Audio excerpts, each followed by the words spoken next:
music to the noise, yeah, the mess we make. Machine Blunt Kelly get caught in the fray. Facts and logic with a twist of chest. Strip it down to truth, yeah, forget the rest. Humor blows the lies right out of the park. Look beyond the shadows that set the dark. Sparks of laughter fire up the night, bringing clarity where they blur the fight. Cut through the chaos, yeah, the tangled lies. Steampunk Kelly with a set of clear eyes. Truths and jokes gonna rock this show. Step into light where the real facts glow.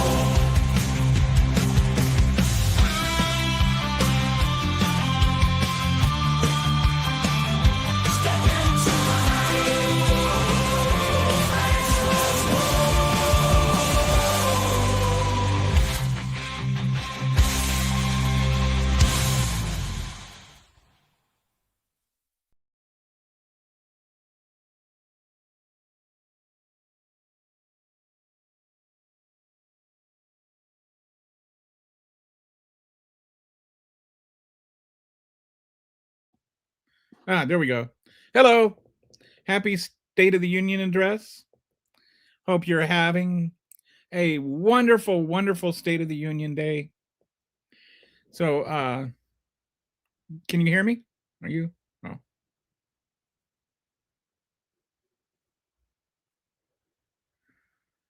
Are you saying you can't hear me, Patsy? Or she's talking to somebody else? She can't hear me. Can you hear me? Hang on. Let me try this. We're going to reload.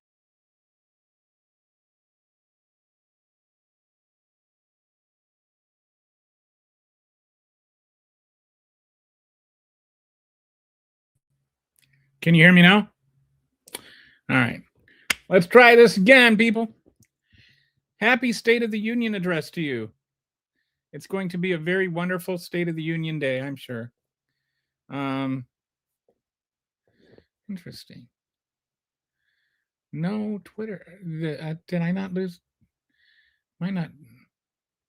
I'm only connected to YouTube right now. Why is that?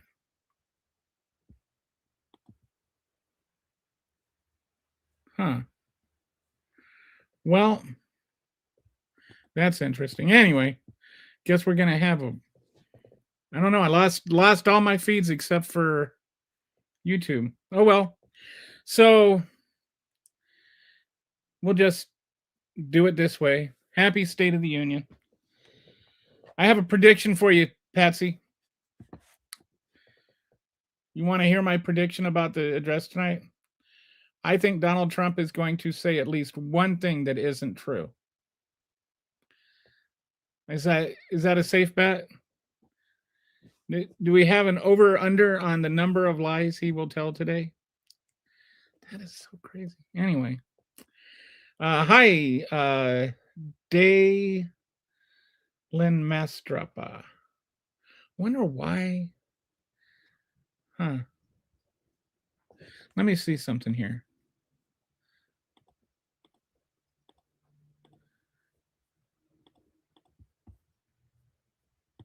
See if. Okay, so. See if the. All right. We're getting our other connections back now, I hope. So. There we go. All right. So, man, you pay that much money for stuff, you want it to work. All right. So, today is the State of the Union address. And in a weird sort of turn of events, the Democrats are like basically, it sounds like they're just mass boycotting or almost mass boycotting the whole thing. And they're having like some sort of alternate event with the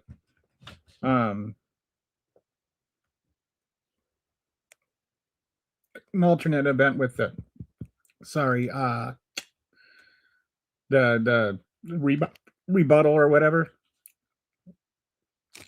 And I just got to thinking,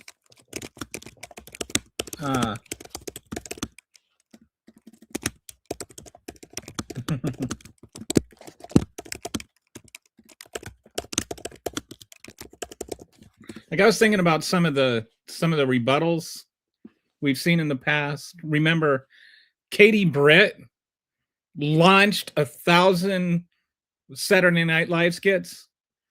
Bobby Jindal, remember that? And Marco Rubio's water problems started there. You're on mute.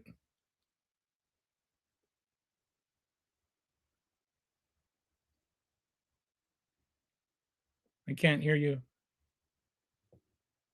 It's weird. You're not on mute here. Oh, well. No.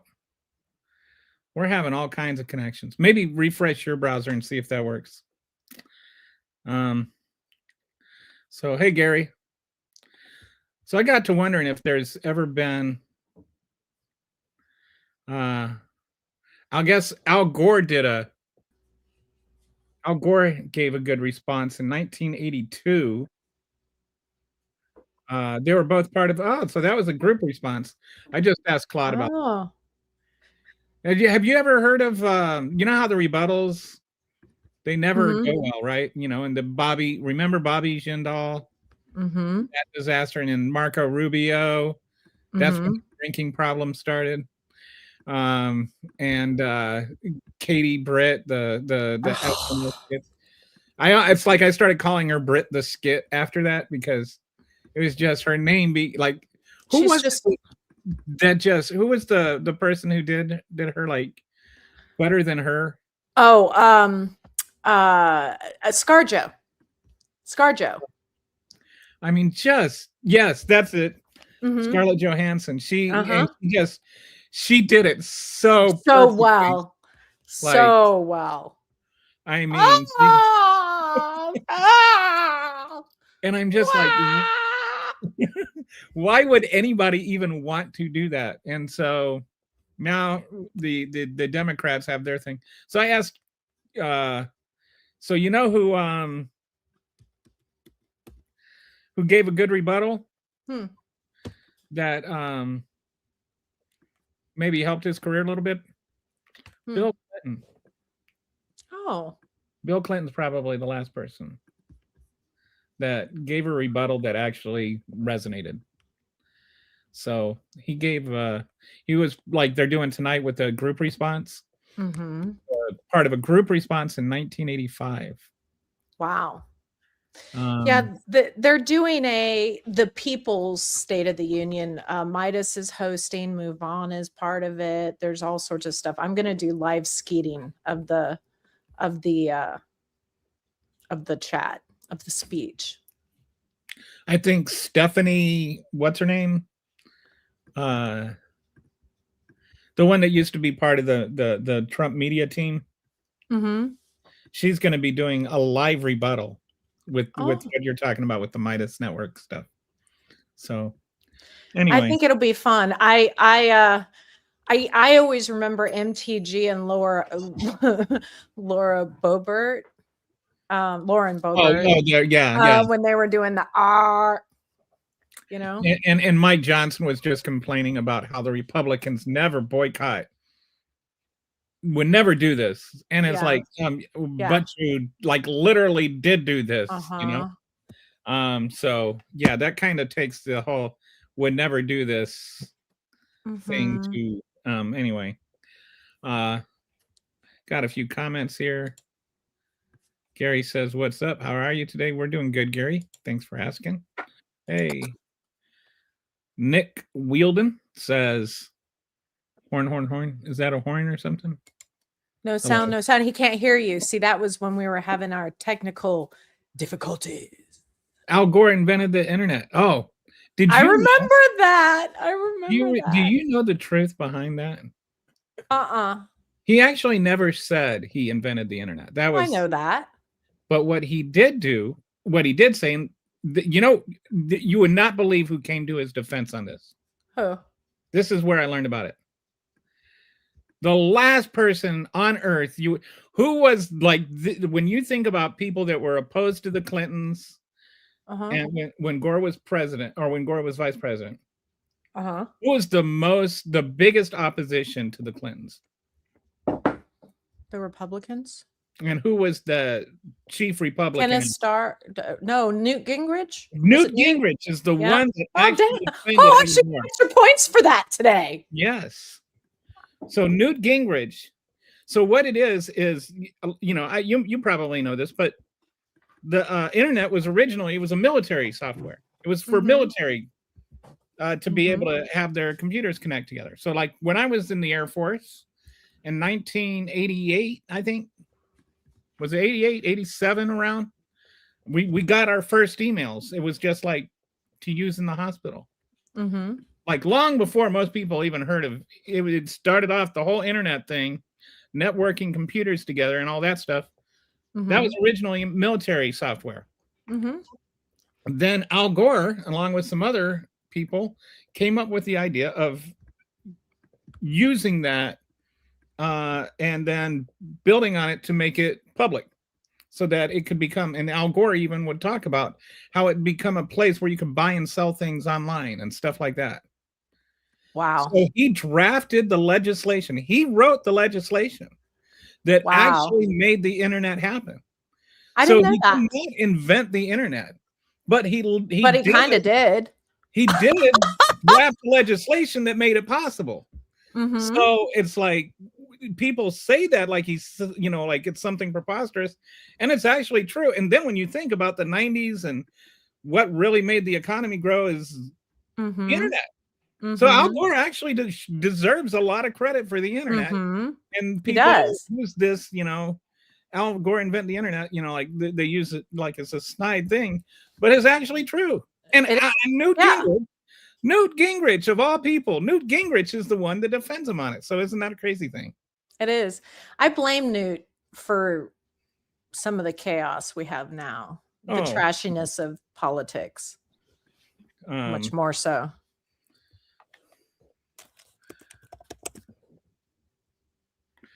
What is that? This is what I think of when I think of Newt Gingrich.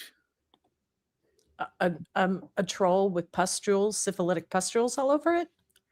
No. No? I'm gonna pop it up. You gotta a leprechaun with no pot of gold with nasty syphilitic pustules all over it? Close. I mean, that works too, but here, I just need to let me present. This is what I think of. Newt Gingrich. It's an actual newt. A lizard.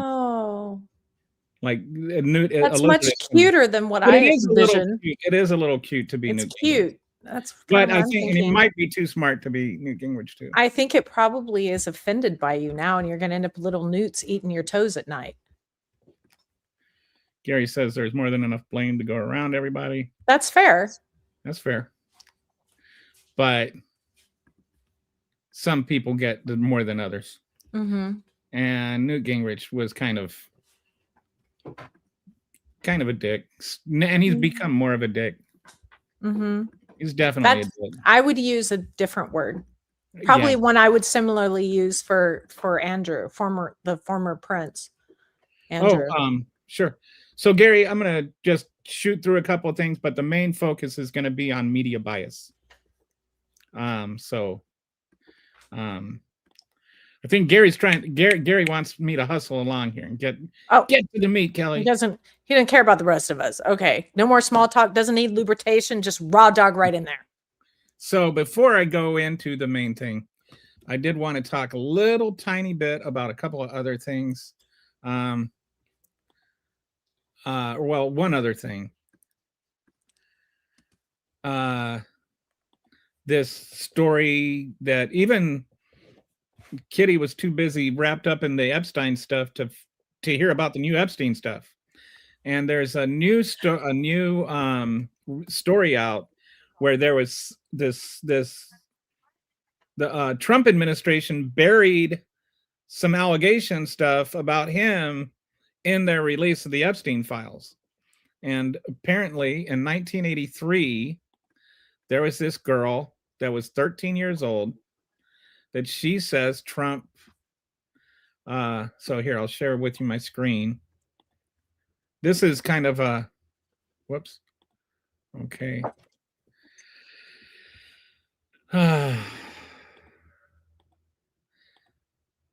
Should have made tacos today. Tacos. Tuesday. It is Taco Tuesday. Mm.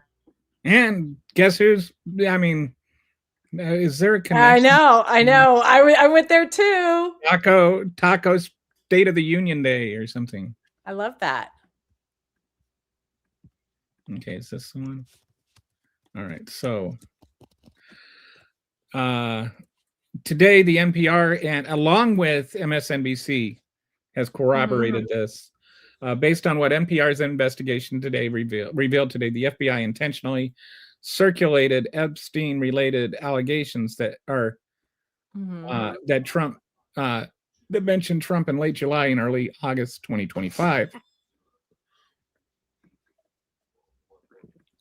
The lead was included in an internal PowerPoint slide deck detailing prominent names in the Epstein and Maxwell investigations last fall, meaning fall of 2025.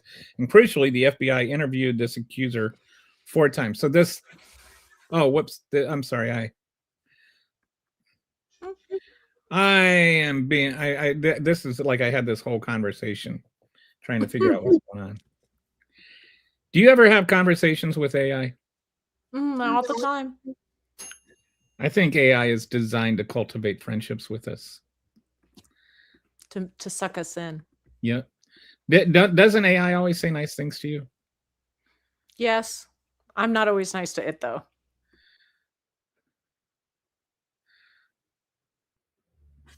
Okay. All right. Well, I can't find that, so I'm not gonna. But basically, this 13-year-old, this girl that was 13 at the time, in 1983, Epstein introduced her to Donald Trump, who then forced her to perform oral sex on him. And then she accidentally bit and he slapped her, and he did this indication, or the whole thing was part of a pattern that you see the same thing with Katie Johnson, who was the woman who made the lawsuit in 2016 but then withdrew it. It was never ruled on by the merits. Some people act like that thing got thrown out of court or something. No, she withdrew it because she was getting death threats. At least that's what her lawyer says. Which, I think he's probably got some more reason to know about it than standard trolls on the internet. So anyway, the more you see these women that have nothing to do with each other tell very, very similar stories, like this girl from 1983 and Katie Johnson, their stories sound really similar. And the other thing that's really interesting about this news story is the FBI did 4 follow-up interviews. And they don't necessarily follow up everything. A lot of things they didn't follow up. But you don't follow up 4 times if you don't think there's something there. And so they didn't just bury the whole thing from, bury the allegation in the report. They also buried all the FBI reports and stuff like that. So what did the FBI see that they thought this was worth following up repeatedly on? And what happened that they decided to stop following up on it? What was the whole thought process behind all that? Even there's certainly reason to believe it's true, right? But even if it weren't true, there's a lot to going into the thinking pattern of the FBI, and just in terms of the victims and understanding what's happening with the victims, with the FBI pursuit of things. why didn't the victims get justice? We could find out a lot just from seeing that. Do you know what I'm saying? Like, why did you stop? Like, why did you stop in this case? Why did you stop in all these cases? This is a really, I think, fascinating thing that, and this is definitely not, I don't think this is one of those things where you can say, well, that's just an an unverified report. You know, like some of the things they've written off as, well, that somebody just can call in and just say that. And, you know, I mean, it's true. It doesn't mean that that's all that happened, but it is true that somebody could just call in and make claims. This is obviously not that. This one that had 4 FBI follow-up conversations, that means something. So this is another case. This could be another case of it's the cover-up that gets you. Of course, when you're talking about forcing, you know, when you're talking about raping children, the cover-up isn't what gets you. It's the raping children part that gets you. So Gary says, no, I just wondered. Okay, so he wasn't putting pressure on us to get going. I think Gary sometimes Gary's the one that gets mad at me if I get too caught up in the comments and get dragged down and I'm like 15 minutes behind. And he's got a point. You know, I'm trying, Gary. You're talking about an FBI. Kitty's been helping me. She's been kicking out the weirdos. You're talking about an FBI report that was mega. Yeah, we don't know that it was found to be false, Kevin. That's part of the problem. We don't know what the results were. They buried the entire report. So I'm talking about an FBI report that was buried completely. It wasn't investigated and found to be false. We don't know that it was found to be false. It may have been found to be false. But the report itself should be in the Epstein files. It should be in the release, whether it was found to be false or not. The fact it's not in the files is a violation of the law. No, this is a new thing, Kevin, that just broke today. You might be confusing it with something else. These are new allegations that NPR released and MSNBC corroborated. If Trump did something wrong, he needs to pay for it. But so anybody that raped children should go to jail. I've been consistent on this. Patsy 100% agrees with me. Patsy doesn't even like get too involved in the Trump part of it. She's on her whole thing is help the victims. Like, to me, and that's what this whole thing is about. It's about the victims. Okay, so you're the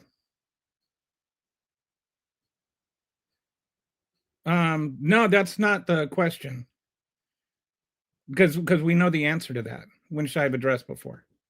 The answer to that is Joe Biden never consciously buried it, you know, and it's not exactly the same thing because the allegations weren't about Joe Biden and there wasn't a law passed that Joe Biden had to release them. And then Joe Biden didn't actively suppress them. So it doesn't really work with the tit for tat there.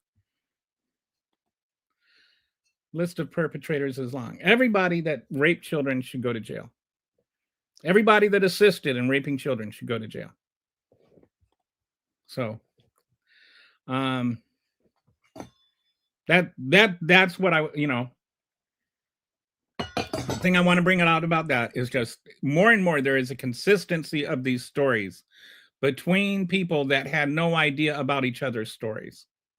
So it gets harder and harder to just dismiss it as they just made it up when you have a pattern, an MO, if you will, that starts to develop from all of these different girls. You know, if they all keep saying the same story, it makes you start believing there may be some reality to that story. Period. Good comment. Took me a second, but see, period. That's a good comment. All right, so then there's this whole thing about the men's and women's hockey team where yesterday my wife was saying that she thought maybe people were being a little bit unfair to Trump because he made this comment about the women's hockey team. He told the men's hockey team that You know, he's sorry the women's team would have to be there too, or something like that. Make some kind of disparaging mark about, and it was a joke, but it was a disparaging joke. And I just feel like anybody else said that, any other president said that, we would just immediately just go like, that is what, why do you have to make this misogynistic joke about it? With Trump, we're like, well, you know, that's on the grand scheme of things that he said. That's not the worst. He said so much worse things that it's okay for him to just toss about a little misogynistic humor here and there. Okay, again, I don't, until you, all I'm saying, Kevin, is this is a new allegation. You have not read the thing. You don't know what it is. You haven't read about it. So probably should check on your facts before you start repeating them. Tough censorship in here. I had written, oh, that was an actual sentence, not a joke. There's not that much censorship that goes on. I have a standard censorship thing, and then there's one word that I hate, and so I just have that one word, and that is the word illegal being used as a noun in the plural form. I don't consider people illegal, and I don't consider dehumanizing a thing. But other than that, I just have the standard YouTube censors or filters on. Yeah. The point is not like seems like you want to go into this one claim that you haven't even read about. But the point, Kevin, the point is not whether the claims are true or not. The point, Kevin, is that the claims were not in the release of the files as they were required to be by law. Do you agree that the President of the United States should follow the law? Do you agree that the Attorney General should follow the law? The question here is about the law and whether it was followed, Kevin. Keep up, keep up. You got a Jeep there. You can drive it. Okay, my favorite story is the one with the hospital ship to Greenland. I haven't heard about that one. I do not like fixate on all of this because I you know, but this story seemed to get traction for a reason, and I think part of the reason is it was buried. Like all the other stuff came out before. Why was this specific story buried? Why did Donald Trump or his attorney general or whoever it was, why did they not include that in the release? And you can understand then, right? Why we think there might be other things in the 2.5 million unreleased files that also don't vindicate Trump.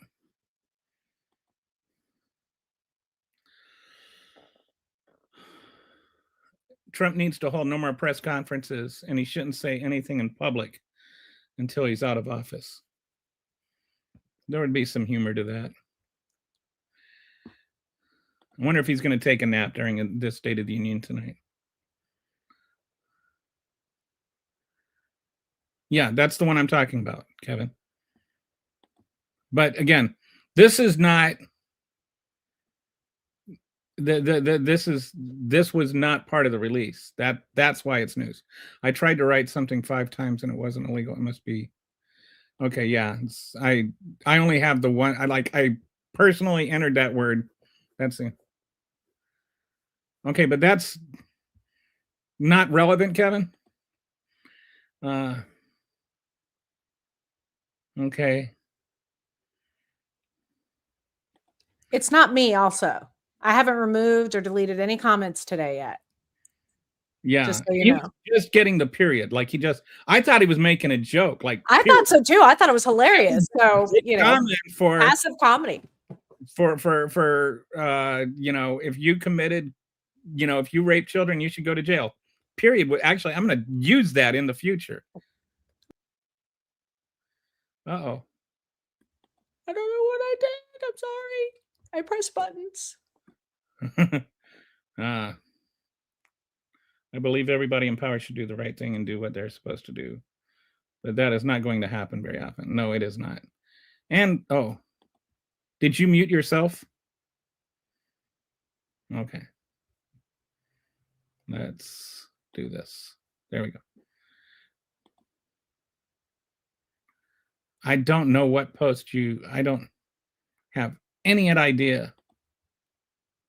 I don't know what you're talking about. I don't know what that is all about. So anyway, that was, I just wanted to talk about those few things before I started going into today's show. And I want to talk about the whole idea of media bias. And I got this because, all right, so here we go. All right. You hear a lot about the media is biased, right? Like, but what does that mean? And especially you'll hear the media bias, the liberal media.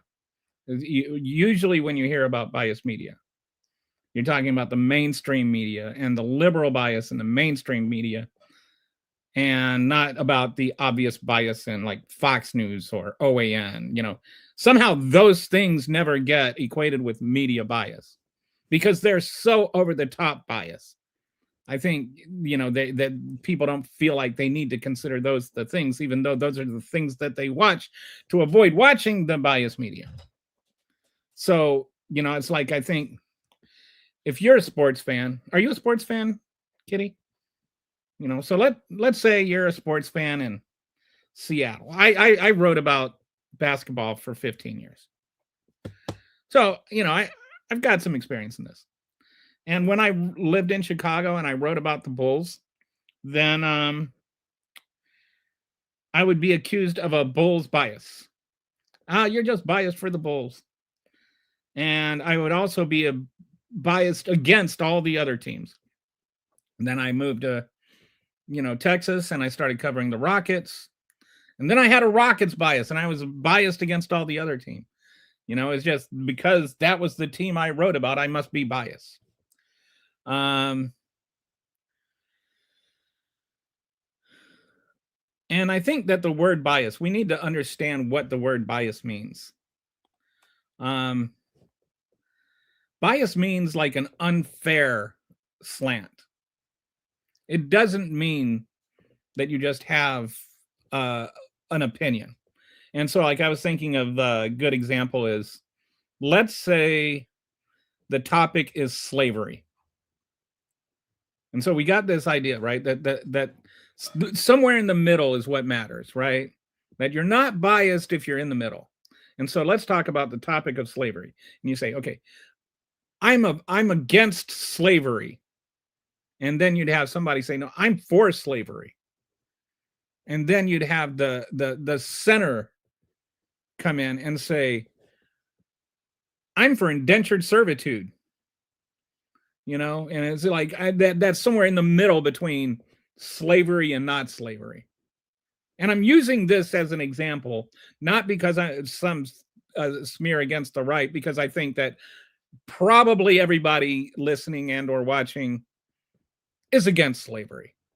I'm using it because it's an obvious example of there not being a middle, or there not being a bias that's, you know, you don't have a anti-slavery bias.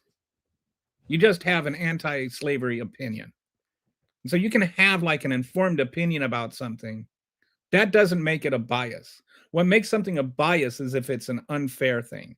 It's unfair if you set your opinion in stone before you ever learn what the facts are.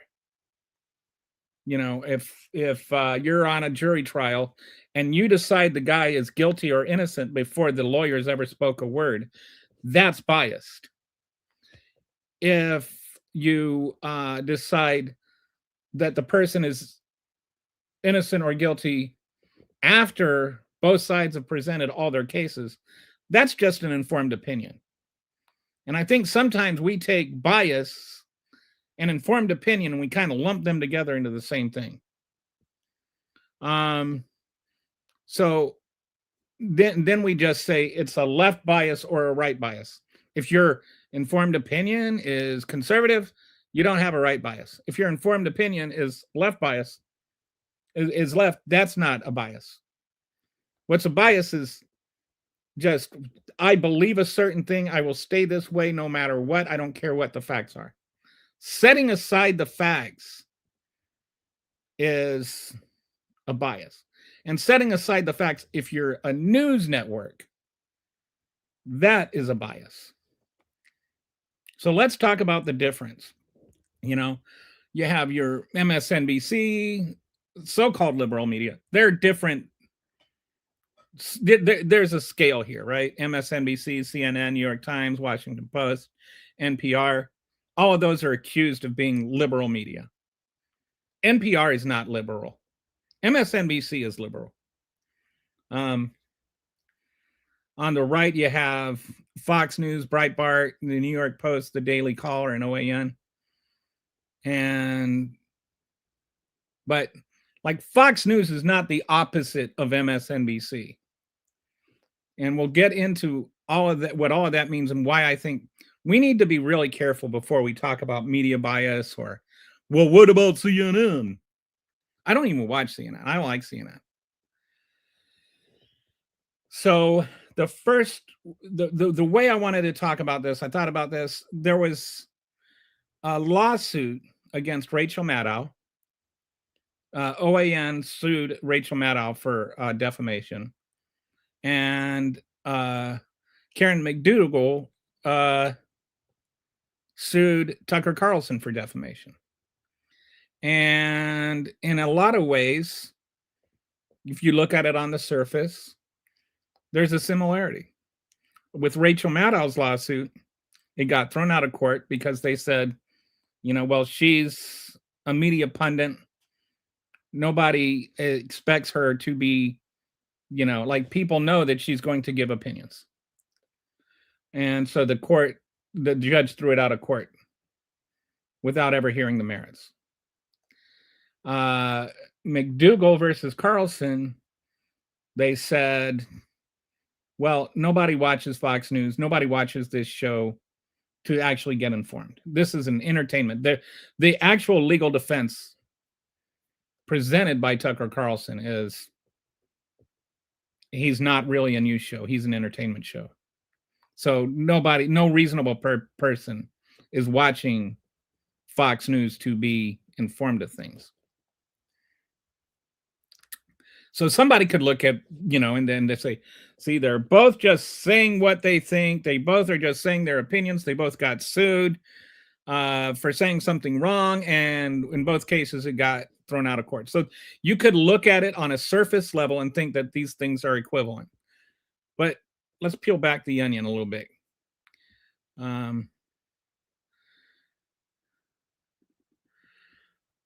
Okay. Sorry, we got some. Okay, I voted for Trump, but I knew all along that what came with rhetoric, and I'm getting tired of the rhetoric now. Just passing through. Enjoy that. Hey, Salty, how you doing? They just want to keep us fighting against each other so they can keep their machine running. Yes, they do. All of this corruption and evil, vile behavior has went on for years in Washington, and now it needs to get cleaned out. I agree. Can we all agree that there's a lot of evil in Congress and it's all screwed up there? Yes. Bias in media goes on every day, all day long. FBI investigate. Yeah, so Kevin's just repeating the same thing over. The point is, like, I'm not going to get into a debate with you about that because it doesn't matter. What matters is that it wasn't released in the Epstein files. Why aren't they following the law? That is the important part.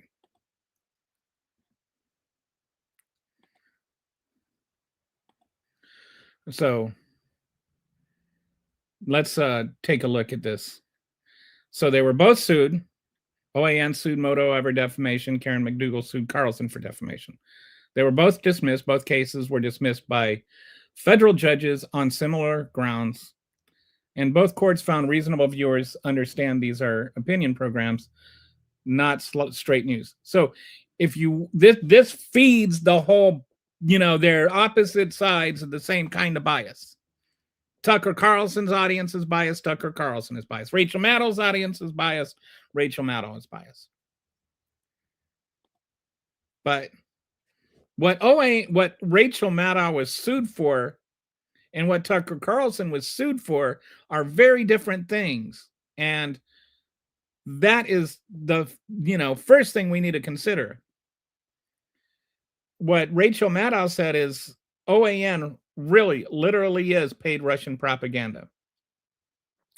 And she framed it explicitly as her opinion during an opinion segment on an opinion show with her characteristic editorializing delivery that her audience recognizes. And she was reporting that, or she was basing that opinion on a news article that she was reading that was accurate.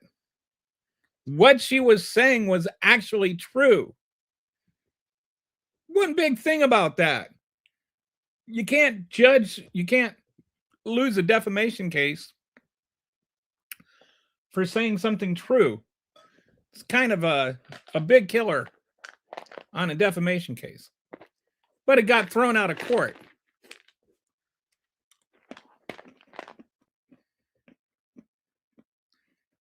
OAN reporter, the Factual Foundation OAN reporter Kristen Rouse simultaneously wrote for Sputnik, the Kremlin-owned state media. Rouse reported on U.S. politics for OAN without disclosing his Kremlin affiliation. OAN's cease and desist letter did not dispute the central premise. Even OAN didn't challenge them on the facts because she was right. And hang on.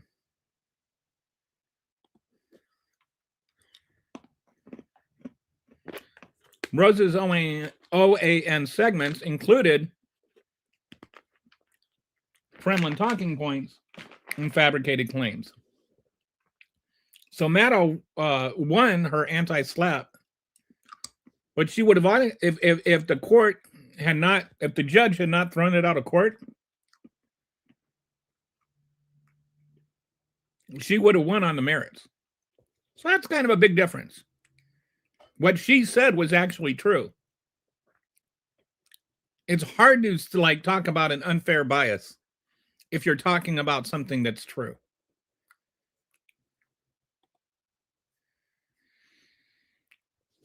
Then this is, and she presented that, remember, she presented that as an opinion, and she said she was presenting it as an opinion. On the other hand, Tucker Carlson, what he said on air was, remember the facts of the story. These are undisputed. Then he described McDougal's conduct as classic extortion, a characterization that was factually wrong. Cohen's guilty plea established the payment was a willing transaction. So what Tucker Carlson said was the opposite of what Rachel Maddow said, in the sense that what Rachel Maddow said was true. What Tucker Carlson said was fiction. What Rachel Maddow presented was an opinion. What Tucker Carlson did is present his fiction as facts. So then Fox legal defense was, it's a commentary show. No reasonable viewer would take his undisputed facts as actual facts. The judge agreed. Carlson's explicit claim of undisputed facts was ruled rhetorical hyperbole because the surrounding show context overrode his own words. In other words, everything he said was so ridiculous and insane that no reasonable person would take that show as being a news show. So the result won on nobody believes Tucker defense. But he got tossed out because nobody would believe Tucker. If that one had actually gone on the merits, he probably would have lost because he said something that wasn't true. And because he knew it wasn't true, and because he actually did, it would seem, intend to inflict harm, although that might have been the hardest part of it to prove. But considering his whole history and pattern of trying to take down everybody that disagreed with Trump, it's probable that that's what happened. So MSNBC's defense was, everybody knows, Maddow gives her opinion on verified news reporting. Her audience understands she analyzes and editorials on real documented reporting. The factual substance is checkable. Opinion is clearly signaled by delivery. So, in other words, she did opinions, and she said it was opinions, but she based her opinions on facts. So that's why I think it's really important when I say you have to understand there's a difference between having an opinion and having a bias. Having an opinion based on facts is not a bias. Fox News defense is everyone knows Carlson's statements aren't meant to be taken as fact. His audience understands he is performing, not editorializing on facts, but making statements that his own employer argues nobody should literally believe. So this is bias. Bias is just making up the facts to conform to your opinion when the facts don't do that. So MSNBC and Fox News are not two sides of the same coin. It's not a difference of degree, it's a difference of kind. Maddow's was opinion from a real documented reporting, factual foundation, solid and uncontested, not even by the defense. Even OAN admitted that what she said was true. Well, at least didn't challenge the truth of what she said. Opinion clearly signaled by delivery. We would have won on the merits. Carlson labeled his false claims as undisputed facts. He lied. Employer argued nobody should believe him because he lies. Fox marketed him as a most trusted anchor because he said what people wanted to hear. We'll get into that more later. And he would have lost on the merits. Both sides get sued is not a fact. It's the bias. It's using this correlation without looking at the distinction. So a leaning is a perspective or orientation that shapes how you see things. Every journalist has a worldview. A reporter who grew up in rural poverty notices things a wealthy reporter misses. That's a leaning. It informs what questions get asked directly. So you can have two equally credible reporters cover the same thing and get different stories because they have their own separate life that they bring to it. They have their own separate insights that they bring to it. That doesn't make one biased or not biased. And a leaning is fair. It's okay to have opinions. It's okay to share opinions, provided they are based on actual facts and substance. And how well vetted those facts are, how well you take into consideration all of the facts and not cherry pick facts, all of those kinds of things make things something more or less credible. A bias is unfair. Bias is the distortion where learning actively compromises accuracy, fairness, or completeness. So when you start having to say things that aren't true to confirm your bias, that's just bias. You're not just seeing from the perspective, you're filtering, shading, or suppressing information to serve that perspective. One way I can, one way I think of understanding this, again, back to the basketball analogy, since it's a little easier to wrap your head around than the political idea. But went back when I was, after I'd been writing NBA for a few years, I started editing, and I would, kind of mentor some younger writers, and I would always tell them, if you always write the story you set out to write, you're not doing a very good job. Because if you always write what you intend to write, then you're never learning anything. Like most of the times I wrote an article, I would do a lot of research.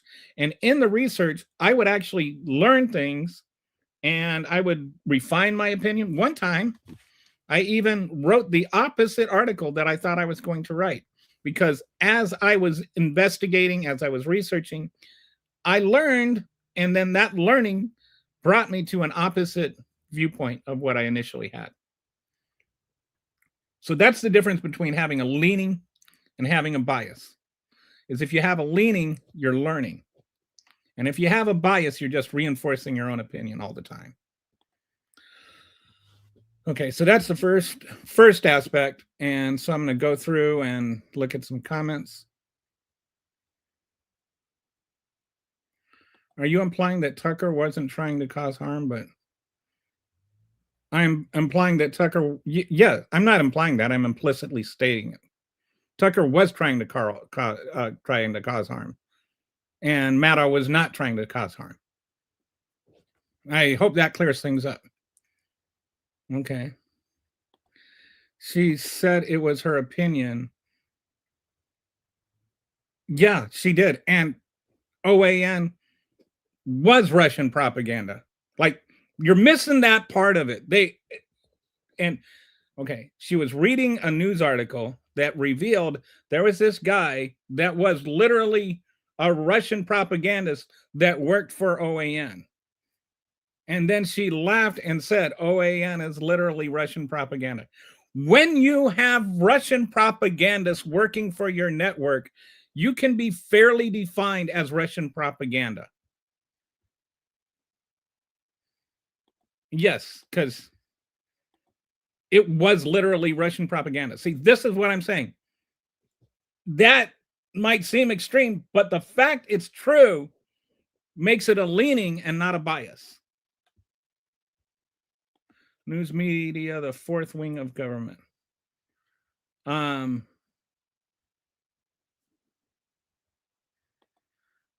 You can thank Google for that. The Google AI, they have this slides thing, and they make I put up crappy slide decks, and then I click this beautify it link, and it makes these like really awesome looking slides. I don't care if you would have lost. I don't care if she won. That's it, history. No, but we're not talking about those cases. We're talking about those cases in the perspective of media bias. You can't be biased. Well, I mean, you can have a leaning, but bias means unfair. And if you're being fair by presenting facts to support your opinion, then it's not a bias. It's just a leaning. No offense intended. Oh, no. What specific? This was all ruled as legal. Yeah, that's not really the question here. I'm not saying that the courts did anything wrong. I'm just saying they aren't the same thing. Rachel Maddow said something true, and Tucker Carlson said something false.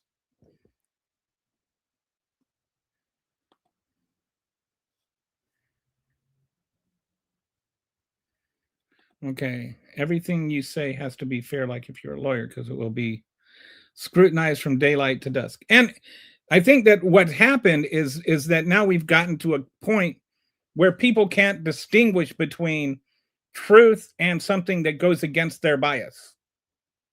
Like, sometimes it's not the presentation that's biased. It's the person who receives the presentation that's biased.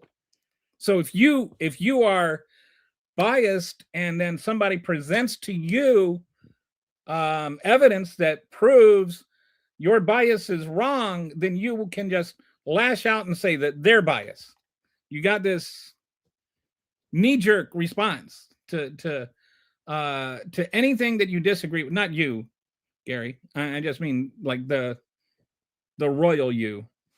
Just determine that anything you disagree with must be biased, because you can't be biased, right? So it's got to be the other thing that's biased. If you need to talk like a lawyer, I don't trust you automatically. What's the old joke? What do you call a busload of lawyers with an empty seat going off a cliff? I'm crying shame about that one empty seat. You can, you can say anything and turn it, and you don't like that one. Patsy does like that one. You can say anything and turn it around and say you meant to say something else, like a dog.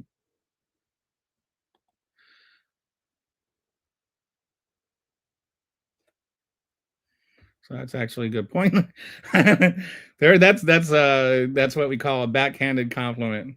That's you just actually made a good point. Thank you. Appreciate that, Clark. Yes, mister, I don't pay attention to 90% of it every day. It's all poison. All right. So it's not her opinion. It was Russia. Yeah, I mean, it really wasn't her opinion. There was a news article. I can't remember who wrote the news article. She was reading the news article on the network, on her show. She was reading it and she was highlighting. And there was a guy that literally was a Russian propagandist that wrote for, what was the, let's go back. So the Factual Foundation, let's go back and read this again. OAN reporter Christian Ruse simultaneously wrote for Sputnik, a Kremlin-owned state media. Ruse reported on U.S. politics for OAN without disclosing his Kremlin affiliation. OAN's cease and desist letter did not dispute the central premise.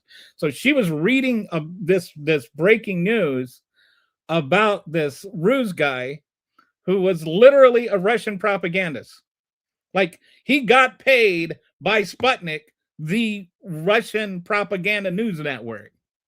And he also got paid by OAN. So they literally had a Russian propagandist working for them. And it was in that context that she said what she said. So that's not an opinion. That is a fact that she was like, when she said that, she was being literally true.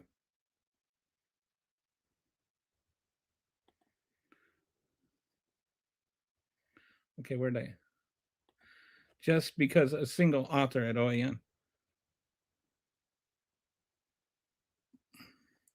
But that's semantics. Just because a single author at OAN is a Russian propagandist might not necessarily mean that I don't think she necessarily, just because she said it in that context. It's not like she said that and then, smeared everybody else with it. But they were literally getting money from, like they were literally paying a Russian propagandist money. So neither say, this is totally different than Tucker Carlson saying, I've got facts, and then says things that are legitimately not facts, and he legitimately knows they are not facts. See, I want to try to get away from the sides here, because to me, the sides here are not left or right, or Fox News or MSNBC. What I'm trying to distinguish here is between leaning and bias. I don't have problems with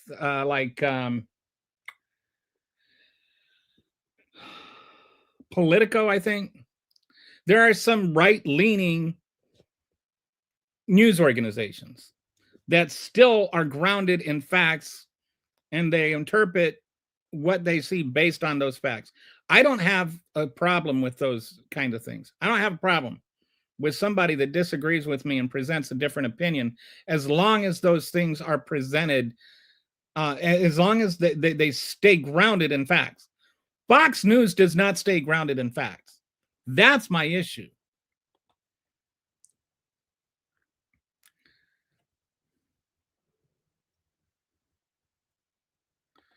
It's like, oh man, what do we owe? How about cut spending? LOL. Well, that's not as simple as that. Not enough people argue in good faith. I agree with that. It won't let me give you, and I can't. Sorry, it's again the issue. You're still stuck on the Epstein thing. We've moved on. No offense, but this is how actually helping us How is this? I'm just hoping to help you think and work through the process. We'll go on some more, because what I think we need to do is stop blaming. We need to reevaluate how our political brains function, and we need to look at what things are true as the baseline. Like, instead of looking at bias in the media, there's different kinds of bias, and we need to recognize those kinds of bias. It's not about left versus right. It's about, the first distinction is leaning versus bias. I do not have a problem with any media leaning one direction or the other. There's a left-wing site that pumps out a lot of hyperbolic and fake stuff too. Daily something or other. Do you know the one I'm talking about, Patsy? Like, there's one like Daily something, I think it's called. Anyway, there's some left-wing sites that I have no regard for, because they just pump out a bunch of nonsense to get clicks. Just because A equals B and B equals C does not mean A equals C, right? That's called, I think it's called an association bias, or association fallacy.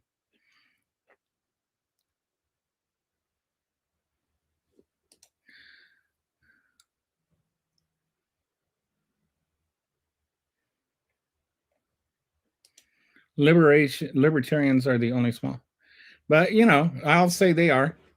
I disagree with, I think small government is stupid. That's my opinion. I don't have a problem with small government, but I will agree that libertarians, at least for the most part, are consistent with what they believe.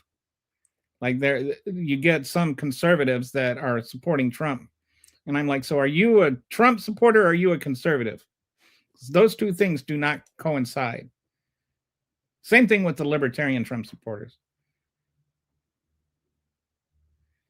Like, Trump is mutually distinguishable from the libertarians. There are a lot of things. Trump is more big government than Biden in a lot of ways. Also, this is all, Kevin, I'm going to try this one more time. The issue is about whether or not Pam Bondi released all of the Epstein files. The issue is not about Trump. I'm not sure if I believe in absolute truth, especially in politics. Everything, including statistics and polls, are skewed towards opinion. And same thing with basketball. So the thing is to not try. And I appreciate how you frame that, because this is actually, I think, something we can agree on, is it shouldn't be how we present things. It should be how we try to understand things, right? We should look at we should look at the statistics. We should look at the polls, maybe less the polls than the statistics, but we should look at things to try to understand them before we look at trying to present them. Like, we should pretend, or we should present what we understand rather than present what we want to present. It goes back to the article idea I was talking about.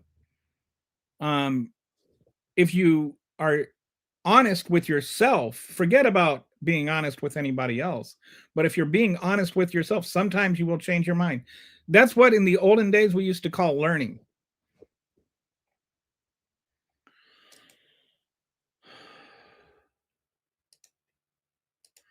Okay, whenever you want to join the conversation, Kevin.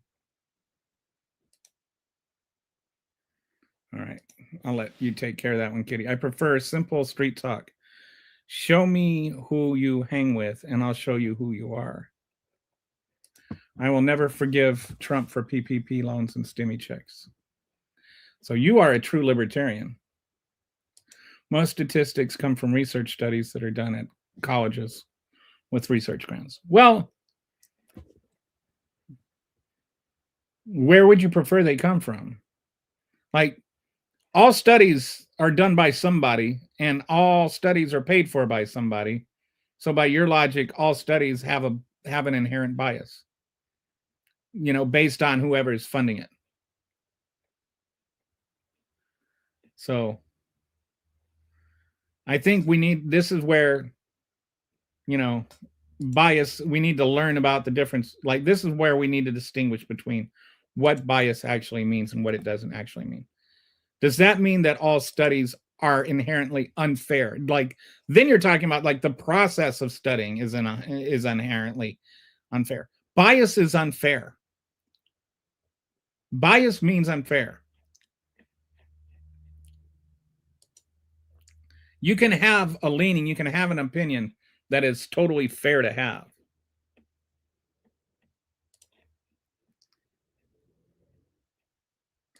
Okay.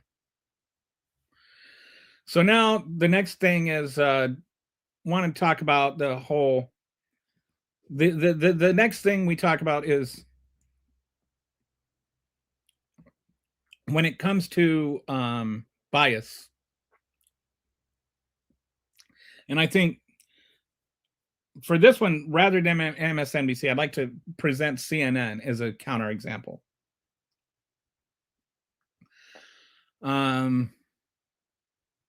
There is just a sensationalism bias. Like, it's not so much I want the left side of the story or I want the right side of the story. It's I want the side of the story that's going to get me the most clicks, get me the most reads, get me the most views, get my videos the most watches, because that's going to make me the most money.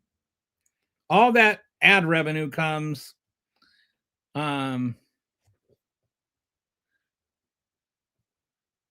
by clicks. I remember, like, what it was a frustrating thing back, when I wrote for Bleacher Report. I would spend 3 days working on an article, like inventing my own statistic, and like just really diving in to try to understand something from a level that nobody had ever discussed before. Like, I invented my own statistic for assists, because like sometimes people will can just pass the ball to somebody. They like to catch the ball and they pass it to an open guy, and the open guy takes the shot and they make it. And they were just there as part of a play, and so they get an assist for that. Then you got somebody like James Harden or somebody like that would dribble the ball for a couple of minutes, pull defenders away from a shooter, and then when that shooter came over to collapse on the dribbler, they'd pass to the shooter that was open because of the work that the dribbler did. And a lot of the so-called super point guards, like Steph Curry, has this a lot. Their assists come from, they actually generated the shot that they assisted, not the play. And so I thought, well, we should have a way to look at this. So I figured out some statistics to ascertain who are really the best passers versus who are the people that get the most assists. So anyway, I did this big article on this. It took me a couple of weeks to figure it all out. Ran all these spread tables, and I had these fancy graphs and all this kind of stuff. And it was really cool. I was really proud of this article. And it did okay. It got a few 100,000 reads. But then the same day I got by the news desk, I got assigned this article about Tony Parker having an affair on his wife or something. I can't remember what it was. And it was like a 500-word article, maybe not even that long. And it took me about 20 minutes to write it. And that article got more reads than any article that I had ever written. And it was junk journalism that I hated doing. I hated myself for even writing it. And, but that's what my job was. And it got all the clicks. My point is, I'm rambling, but my point is that sometimes people, like, the people that are paying for things are looking to make money. Like the owner of Bleacher Report wanted to make money off of the clicks. So the things that got the most clicks are the things that got pushed the most. Things that took the most research, had the most understanding, got buried by the things that got the most clicks. And that's where we're at with our news media. All you see is clickbait. First is best. You know, you get all these you get all the hundreds of spins and takes and spit takes on, you know, every time there's a mass shooter, you know, the right wing has to come out with how he's, you know, trans. She's a trans girl, even though like it almost never ends up being true. And as though it's relevant whether she is or not. It is the right wing. They spin all this stuff. CNN has their own discussions. And everybody's rushing to be first on this. It's all about getting clicks. Because clicks make money. And sometimes that goes beyond that. Sometimes, and I just want to use the 2020 election as an example here. The 2020 election, the Fox News had to pay a lot of money because they just lied. But why did they lie? Because they had an audience that they had to satiate. It's about the money, not the news. Sometimes it's not about the conservative bias or the liberal bias or the learning bias. It's just about the business bias. So, all right. It's a good question. How do we get to the truth? And that is honestly research, read. I mean, ask questions and then question your answers. That's my thing that I try to do is I always try to, like, I don't just take the first answer. I say, okay, if I didn't agree with this, how would I challenge that? You know, if I've, you know, I challenge all my own opinions by what if I didn't agree with me? How would I tear apart my own argument? And sometimes I convince myself I'm wrong. Plenty of bias goes on in the world today. Plenty of bias does go on in the world today. That is for sure. Kelly, hey, it's my buddy Dusty.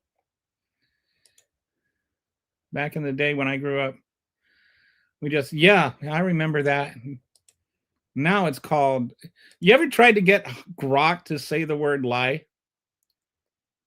It is like, man, he's like, well, I don't know if that's a lie. That's just a mischaracterization of reality or something like that. He tries to find so many ways to not say lie, especially if he's defending something a right-winger said. Great. I've unsubscribed from several YouTubers because their chyrons are clickbait and then they yammer for 20 minutes to show us a 10-second clip. Oh, yeah. It's like, do you cook, Brett? Like when you get to those recipe articles and they like go through a 45-minute process of telling you the history of the entire food and how they, you know, like had to go through, you know, Costco to get the flour, and like by the time, I mean, it's like this huge article, like 2,000 word article, and all you want is just show me the stupid recipe. One thing I'll note, Gary, is that being alive is a bias in itself. Every single thing you interact with has a bias. Yeah, and this is where I'm trying to sway us away from using the word bias. Bias is something unfair. Life experience is going to give you a leaning. Life experience is going to give you a perspective. But that doesn't mean it's a bias. It just means that's your life experience. That's like, you know, having Justice Jackson Brown. She has a perspective that nobody else on that court has. Not just as a black woman, but also as a defense prosecutor or a defense attorney. I think she's the first defense attorney in the history of the Supreme Court. So she has a unique perspective. It's not always about bias. Sometimes it's just about perspective. And you're right that everything that we do, everything we interact with, every place we've been, where we grew up, all of that stuff gives us our own unique perspective. Chiron, apologies, voice to text. I figured it out. My mechanism for staying more positive is not to watch any of the news. That's probably not a bad idea. I had to recharge myself this weekend, and I did so largely by avoiding the news.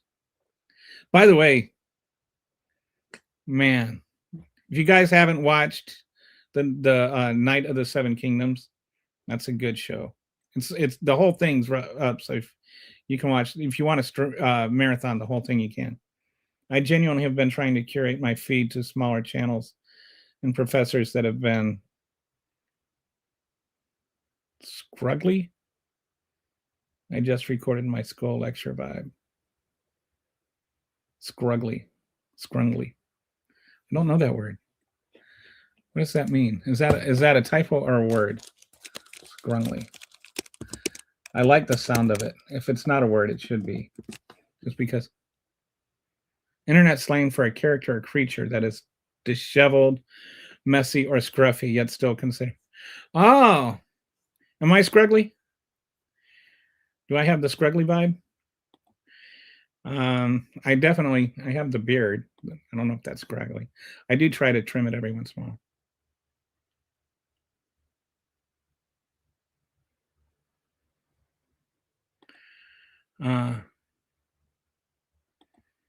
Okay.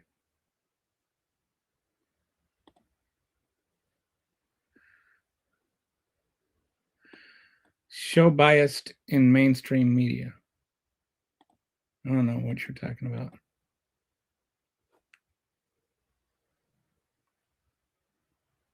If you type HTTP cooked wiki before a recipe on the internet. What I've taken to doing is if I find a recipe that looks good, I'll just paste it in the Claude and I'll just say, just show me this recipe. Scrungly. Maybe a little, I like that word, scrungly. Maybe I should call myself Scrungly Pun Scletta. Or Machine Scrungly Scletta. Nah, pun works better. All right, so let's go back to here. So what happened with Fox News and their business decision? Back in 2020, you may remember that there were some allegations about the election that were made. The Fox News called Arizona correctly, right?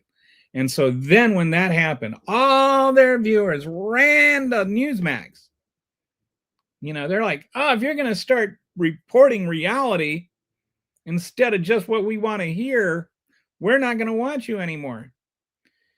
And so then internally, they started talking about, they were talking about Donald Trump's claims as being nuts. Tucker Carlson's producer referred to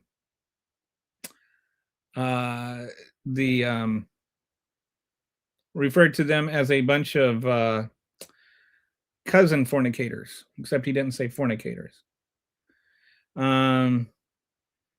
So then they started broadcasting the claims anyway. They knew they were wrong. They knew these claims were bogus. They knew they were nonsense. They knew they were made up.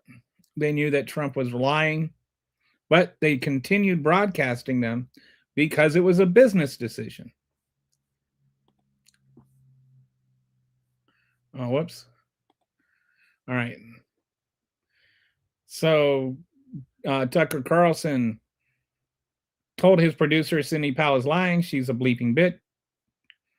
Sean Hannity said they're bleeping lunatics on the actual fraud theories.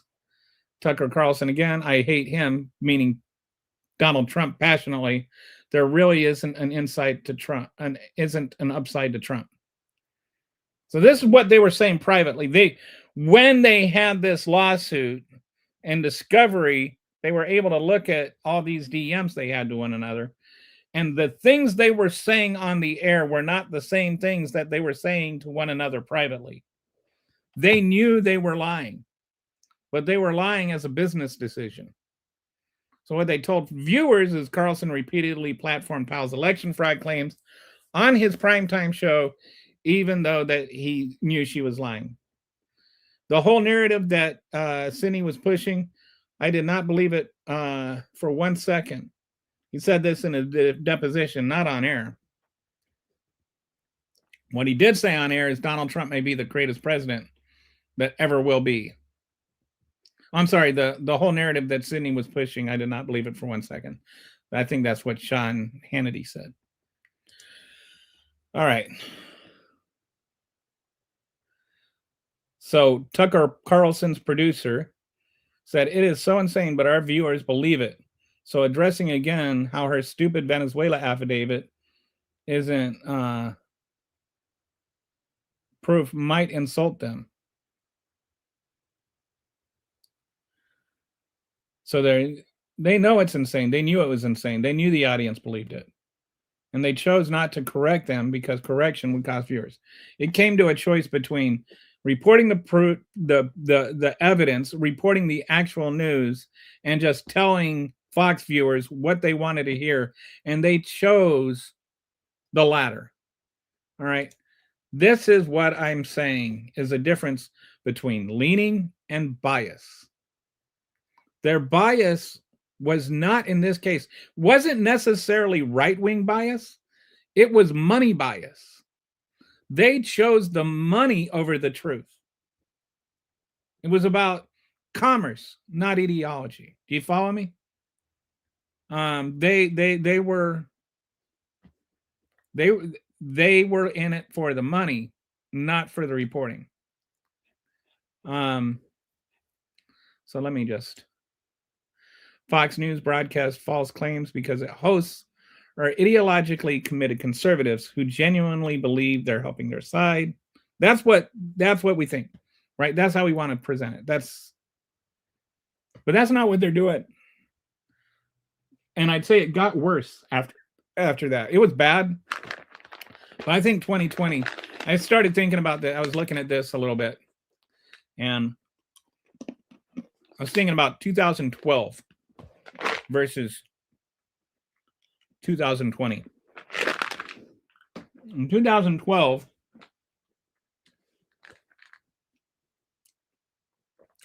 Karl Rove was on the network as an advisor, right? And they were announcing the results as they came in. And they declared Ohio for Obama. And Karl Rove lost his marbles. And he was insisting that it was too early to call Ohio. So Megyn Kelly, that Megyn Kelly, the Megyn Kelly of Santa Claus's Wife fame, the one that said, it's not pedophilia if they're 15. That one, yeah. She walked across the Fox studio and down the hall, and she went into the statistics people and, asked, why are you calling it early? And they explained to her that the districts that were left were places like Cleveland, and there was no way that Romney could pick up those votes, that the majority of the votes left were likely for Obama. And then, of course, they ended up being right. And then Rove later on in the show, said he was wrong. But I'm just,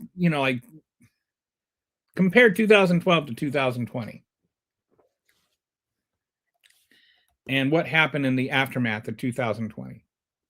They went from being just a right-leaning network to being we're just going to tell what our viewers what they want to hear, regardless if it's true or not.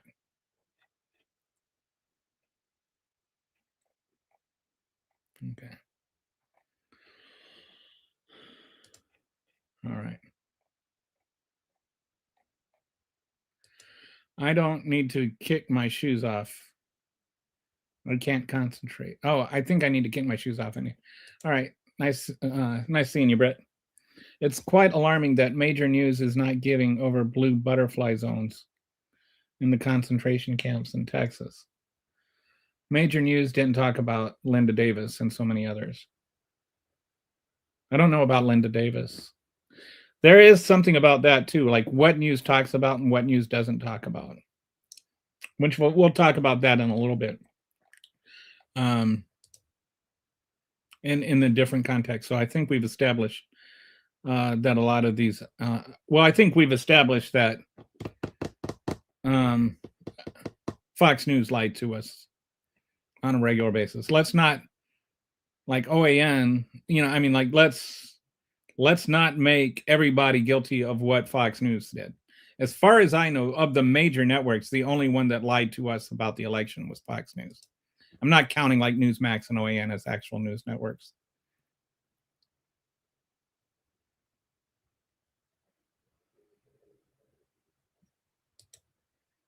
It's insane almost how much dissonance it takes to make a Fox News host. Yes. I don't have the channel on. It's not about whether or not I watch Fox News. It is about media bias. And people want to conflate what Fox News does with what MSNBC does. And I'm not like CNN is not really a political network as far as I'm concerned. CNN is a sensationalist network. I think MSNBC is a political network, but MSNBC is a left-leaning political network versus Fox News being a right bias political network. And I'm distinguishing between a bias and a leaning. Bias, when you have to say things that are untrue in order to support your position. A bias is when actual reality can't reframe your position. This wasn't an aberration. It was the system working exactly as designed. When truth cost viewers, Fox called Arizona correctly and their audience fled. The lesson they drew was not our audience trusts us. It was our audience will punish us for accuracy. So the business model most rewarded false claims. People are going to go where they want to go when the cognitive dissonance kicks in.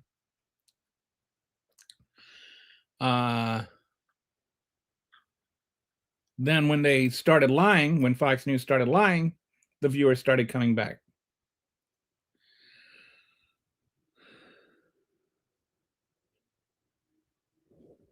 The cost, this kind of market bias created was that millions of Americans lost faith in their election.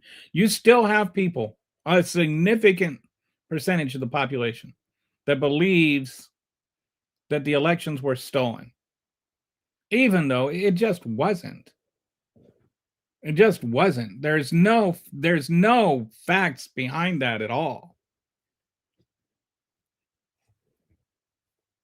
Even when I see people like try and argue, people will even get their facts about the wrong facts wrong. Like people, where did the 15 million votes go? As though like 15 million fewer people voted for Kamala Harris than it was actually only about 6 million more people voted for Biden than Harris, not 15 million. And some of that was probably due to the election laws changing, and some of it was due to people on the left not wanting to come out and vote for Harris because of the whole Israeli war. So both lean, but leaning doesn't equal distortion. I'm not saying that MSNBC does not lean left. I'm not saying that they don't. I'm saying MSNBC doesn't have a chronic history of just lying to keep viewers. So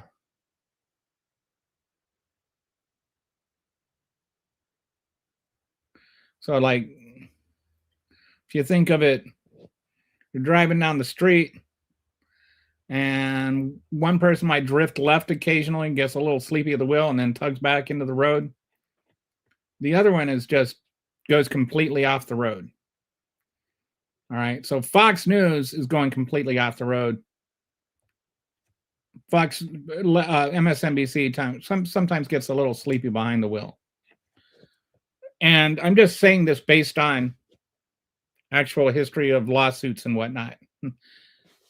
MSNBC hasn't lost nearly billion-dollar lawsuits on just making stuff up. And MSNBC didn't make up the single biggest fake news in news history. Fox News did. There's nothing on par with what Fox News did that MSNBC has ever done.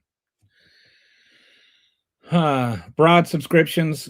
So the old model used to be broad subscriptions and classified newspapers. So the classified newspapers didn't care what article you read. There was no way of knowing. You were in the paper, and if you were writing for the paper for 30 years, you had 30 years of experience. Doesn't matter if anybody ever read your articles or not. You were a veteran. You were a seasoned reporter. You might be a crappy reporter, but you're a seasoned reporter. When we got into the internet age, there was a shift. All of a sudden, there was a thing where people can measure whether or not they read what you said, whether or not they watched your videos, whether or not they, actually clicked on your articles. All of those things were suddenly measurables. And when that happened, there was a huge shift from well thought out, articulated, substantive news to clickbait. We call it clickbait. Why? Because it is bait. People click on clickbait. If you really have an issue with biased news in any direction, stop clicking on clickbait. That's one big thing. Every time you click on clickbait, you're rewarding sensationalism. So the amygdala responds faster to threat than reassurance. There's also this kind of model. Why do you think you watch Fox News, and like my wife, she has an uncle. We don't watch that channel. But she has an uncle that's all he does. She goes to visit, and he just has it on all day long, every day, like just steady rhythmic Fox News propaganda pumping through her brain. And so she was there for a few days, and it's not like she came back a Republican or whatever, but she was telling me that just after a while, it just starts to, you're just angry. And, you just start to have all these bad feelings and stuff just from osmosis. And that's what that is. That's the hatred. That's the anger. That's the fear. Trans people are going to get you. Oh, look at all those trans people. They're coming for you. All that kind of crap. All that hate mongering. It's there for a reason. It's because that results in clicks. It's because that results in paychecks. So that's what I call the sensationalist bias. And so, let's think about some things, right? Missing emails, right? Remember the missing emails, butter emails. Here's the thing nobody talks about with the missing emails. There weren't any missing emails. Every single email ever sent. I know this is going to shock you if you've never processed this thought all the way out, but did you know that every single email that ever gets sent is on 2 computers, right? Two. You can't send an email and not have it opened up somewhere. And so all the emails that were so-called missing emails from Hillary Clinton's computer to the State Department were also on the State Department hard drives. Every single missing email was not missing. But no, the media can't talk about that. They can't explain that's how email works. You got half a conservatopia sitting there thinking that there's all these missing emails, that she bleached them, that she wrecked her phones, that she did all of this stuff that actually were consistent with policy. There were no missing emails, but that doesn't get the clicks. That doesn't get the paychecks. How about Biden crime family? You ever try to pin somebody down on exactly what crime the Biden crime family committed? And then just, well, something to do with Russia and China, and not Russia, Ukraine and China. And they got, this whole network with, people he knew that were making all of this money, and Hunter Biden had a job and a laptop.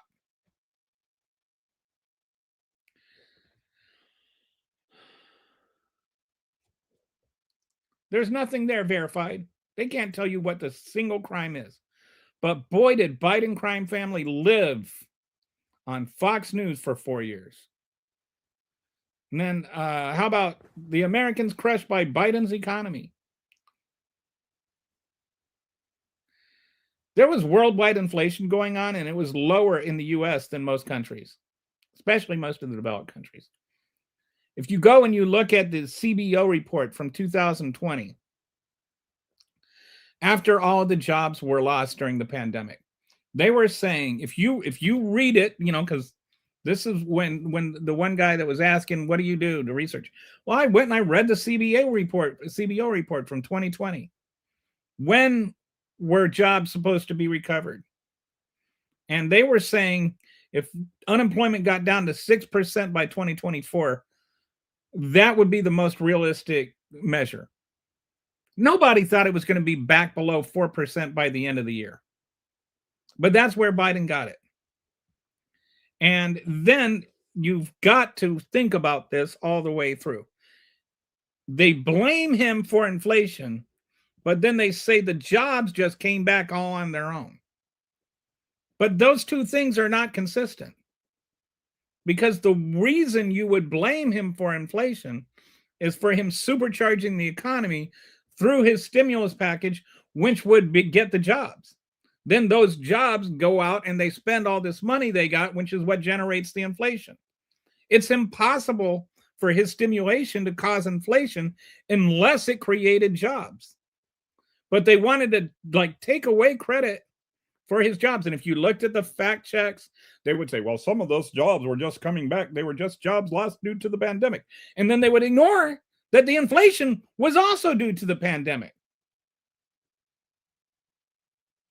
The way that the media covered the whole inflation thing was biased because it was sensational. It's you get more clicks, you get more reads, you get more views, you get more eyes on the TV set when you're talking about Biden's inflation than when you're talking about Biden managing inflation.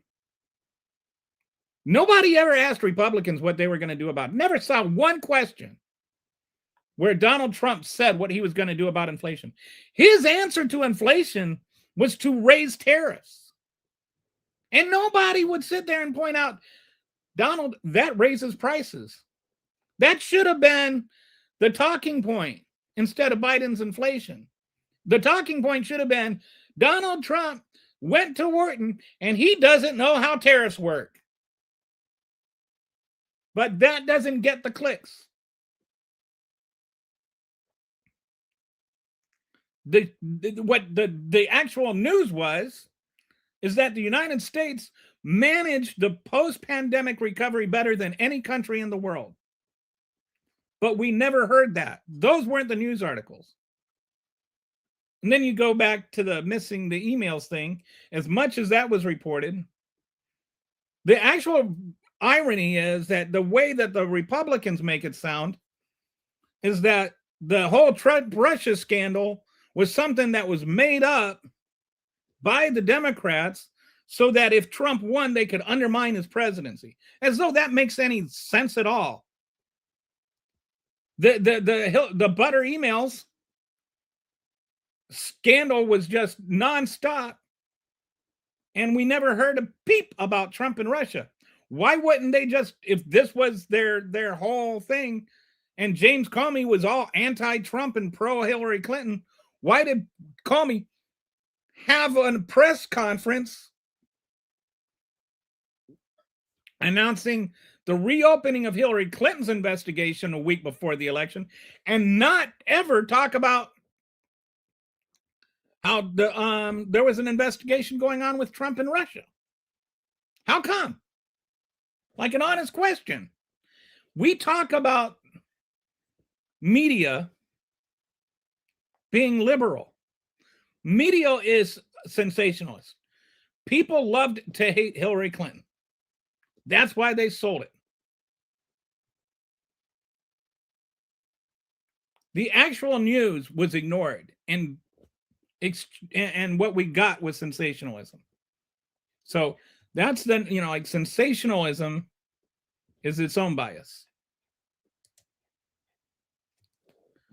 I forgot I had. So Clinton's email coverage exceeded all of her there was more articles about Hillary Clinton's emails than all of her policy combined. New York Times' own public editor coverage of Clinton emails was relentless, while Russia pursuit was timid. Harvard Schortenstein Center: Clinton's bad press outpaced good press 64% to 36%. Columbia Journal, and remember, Hillary Clinton had like 30 years of negative coverage about her. It didn't just start when she ran for president. I remember, like, Bill Clinton, when he spoke at her thing, he said at her inauguration, not her inauguration, her nomination, he said that the Republicans had made a caricature of Hillary Clinton. And that's what they did. They ran against the caricature. And the media never actually reported on her actual character. Her actual character was actually very opposite of what the caricature was.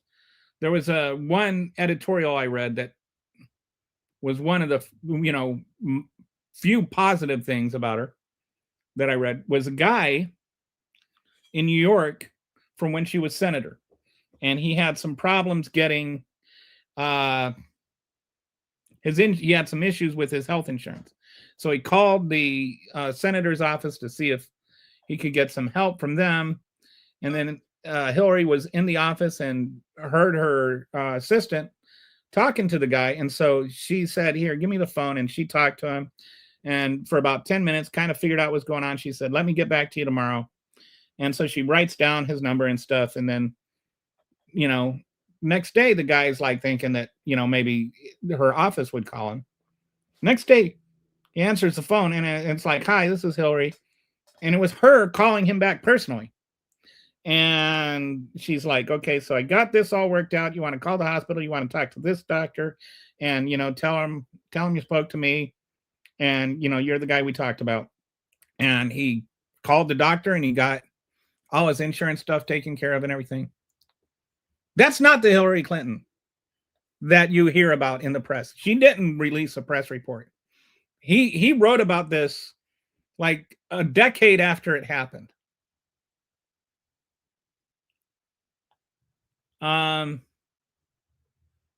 Because he just got tired of all the negative press about her and how all this stuff about how she was this terrible person. And so he's like, "Let me tell you about my interaction with Hillary Clinton." All right. So, but we know who she was because for 35 years, we've allowed the right-wing media to define her for us. And even, anyway, what we actually know versus what was claimed. Okay, so what about the Hunter Biden story? This is one of the favorite things that the right wing uses to talk about liberal bias. All right, hang on.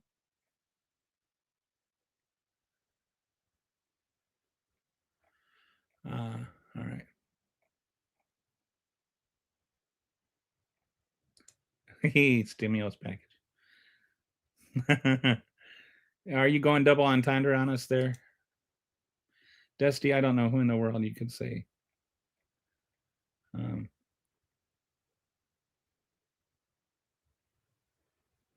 Remember when Biden said that he had nothing to do with the...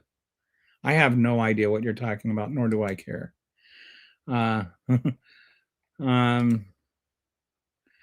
Both sides are evil, just one side is more evil.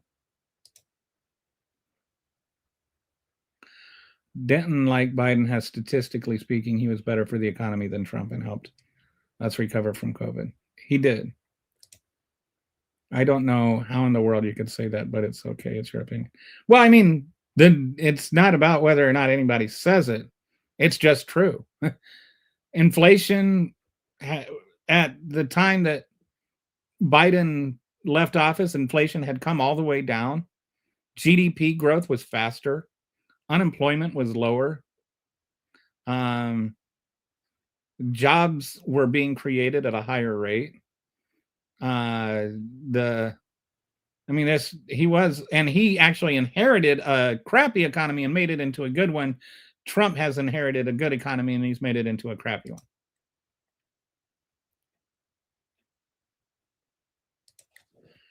I save all my receipts, every grocery to compare. I disagree. Things have definitely gone way higher. And I think it depends on what you're talking about there. Definitely grocery prices have gone up.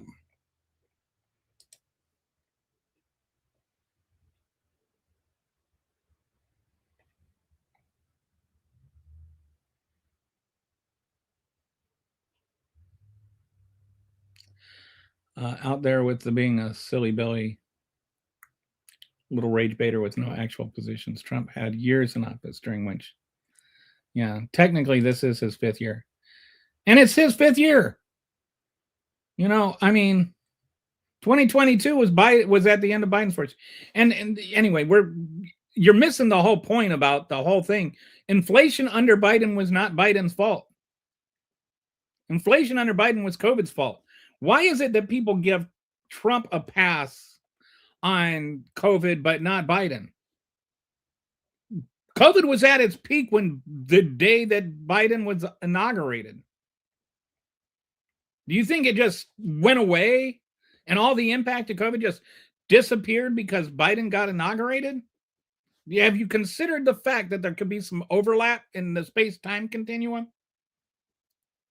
I thought we weren't talking about politics tonight. We're talking about media. We're talking about media bias.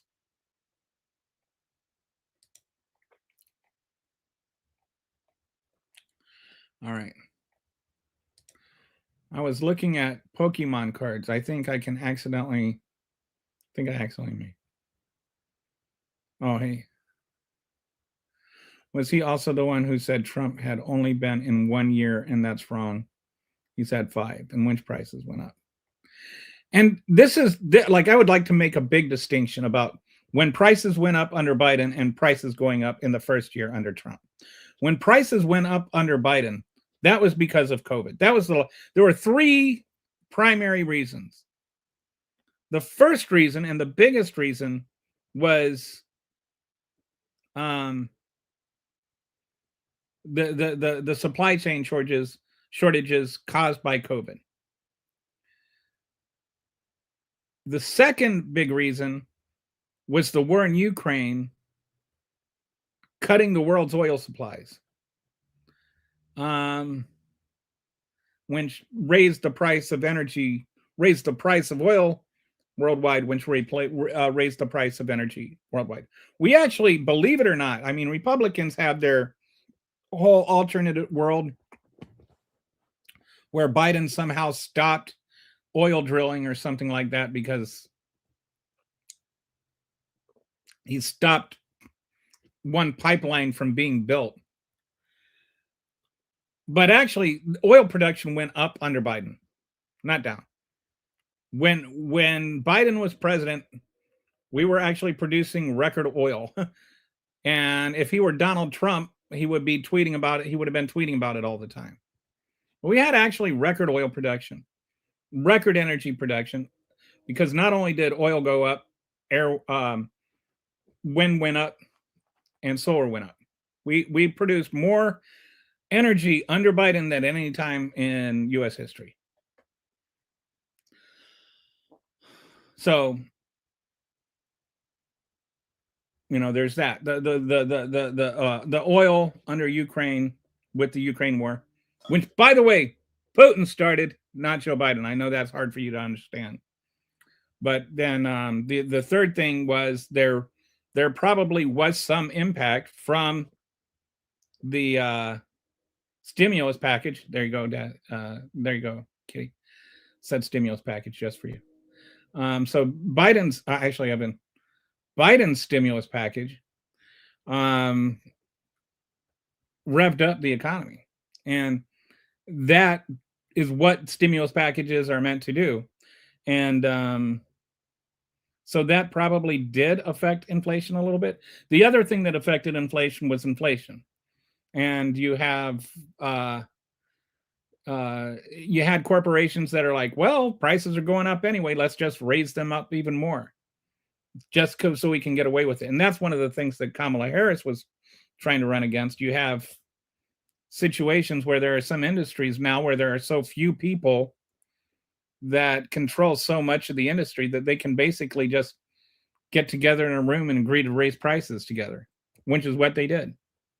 So there was that too. Only one of those things was anything that would be Biden's fault, but even the one thing that was Biden's fault, you also have to give him credit for the jobs for.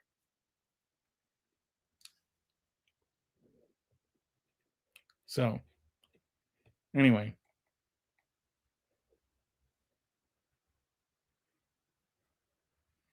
The difference between that and what Trump is doing is Trump literally just directly raised prices when he put this tariff on us, and 90% of that tariff was passed on to consumers. Joe Biden didn't make a choice to raise prices. Donald Trump did. The inflation under Biden was not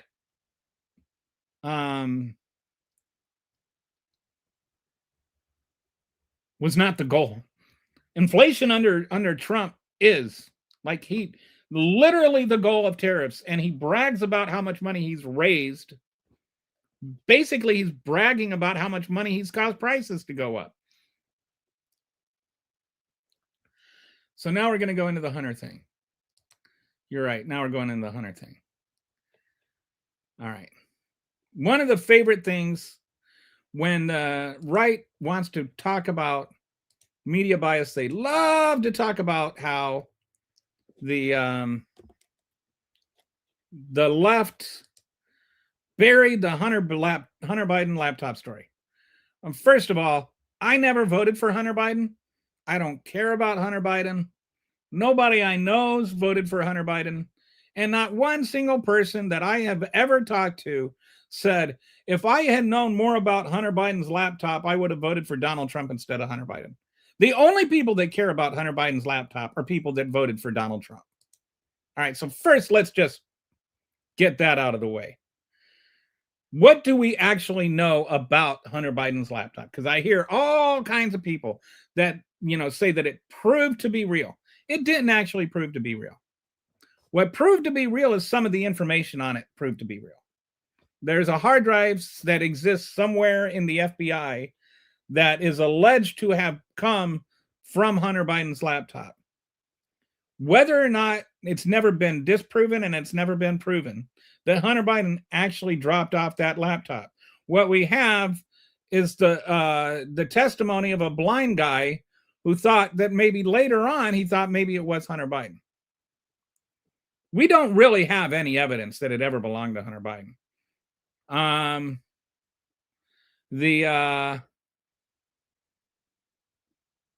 There was also, back in the same time frame, up ahead of it, there was back, after 2016, as far as back as 16, there was 2016, there was people that were alleging they had information on, they had dirt on Hunter Biden that was being shopped around on the black market. and whether or not that information, that the reason that we were, the reason that one of the reasons people were reluctant to pick up the story is because of that information being shopped on the black market in Russia, and because of, in 2016, the Russian attempt to interfere with the election. So then the New York Post would not let any other newspapers verify what they said. Nobody else was allowed access to the blacktop, or to the laptop, or to the hard drive, or anything else like that. Everybody else just had to take the New York Post word for it.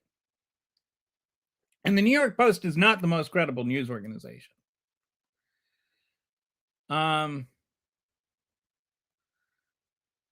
There was an email that had the words the big guy emailed to Hunter Biden, but he didn't email it. It was somebody sent it to him. There was never an actual deal made. I can email you something and says, talk to the big guy. Hunter Biden says he doesn't know what the guy was talking about when he said, talk to the big guy. This was not like some kind of lingo they had together.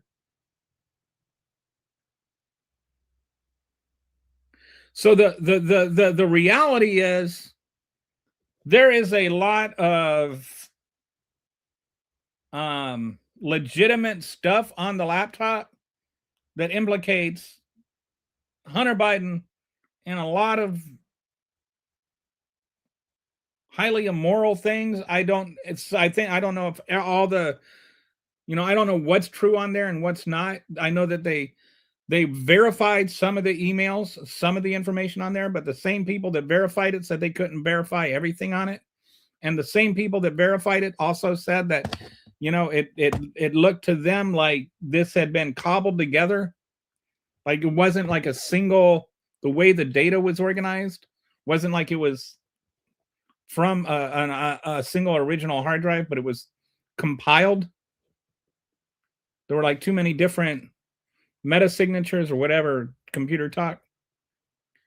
So I believe there was a hard drive that was in a laptop that was dropped off at this guy's shop, but they just happened to drop it off at a blind guy that knew a blind guy's shop that happened to know Rudy Giuliani, and Hunter Biden, who doesn't even live there, goes all the way over there and just drops off this random laptop and totally forgets about it, even though it has all this incriminating information about him on it.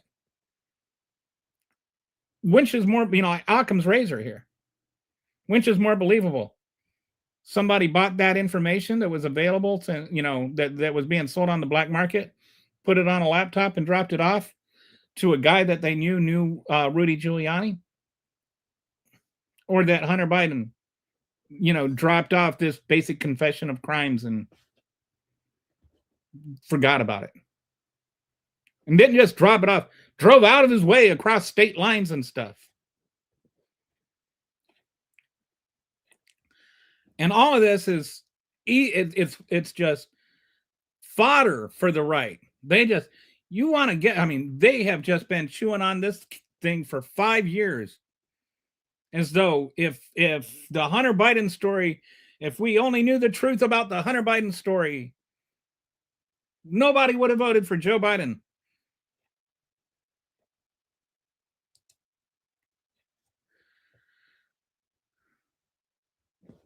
So,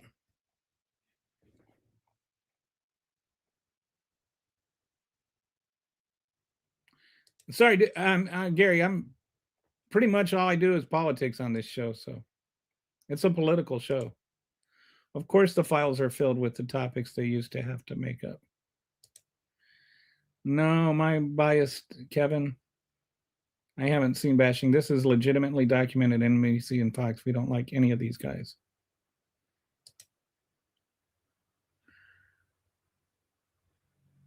No, I'm not dismissing allegations against Biden. There are no allegations against Biden to dismiss. All there is just rhetoric. There's no actual allegation. There is not a thing that Joe Biden has actually been accused of doing.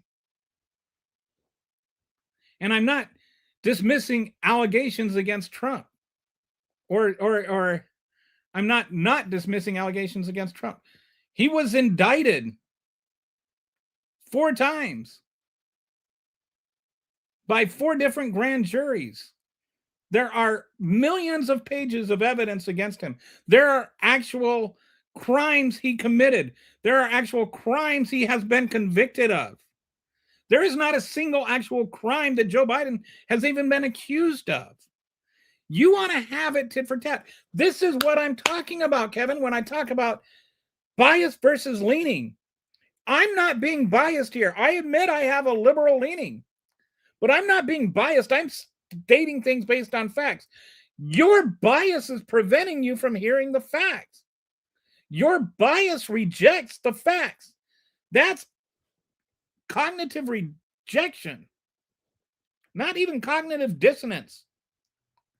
Cognitive dissonance implies there's some kind of uncomfortable feeling between the world that is being presented to you and the world that you think it is.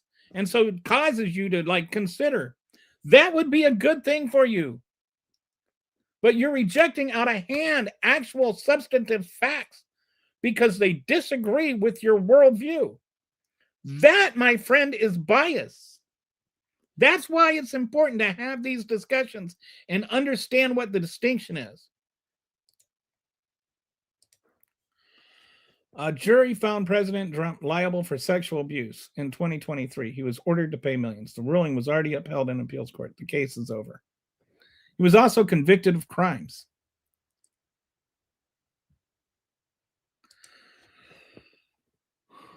Was the laptop investigated?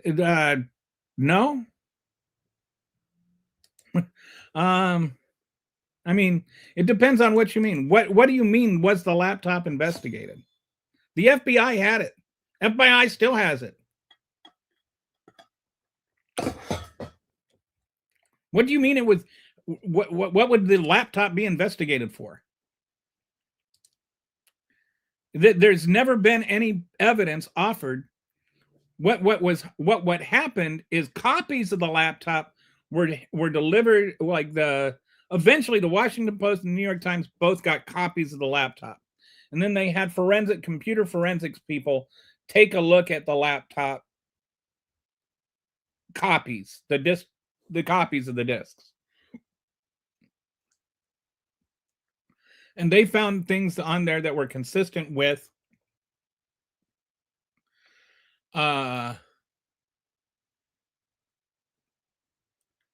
found some of the emails, not all of them, not even the majority of them. It was only like a few percent of them that were authenticated. And they said in the same article, they couldn't verify most of the stuff on the laptop. They couldn't verify that disk drive came from a single laptop. So but some of the emails were verified to have actually been sent to or from Hunter Biden's actual email account.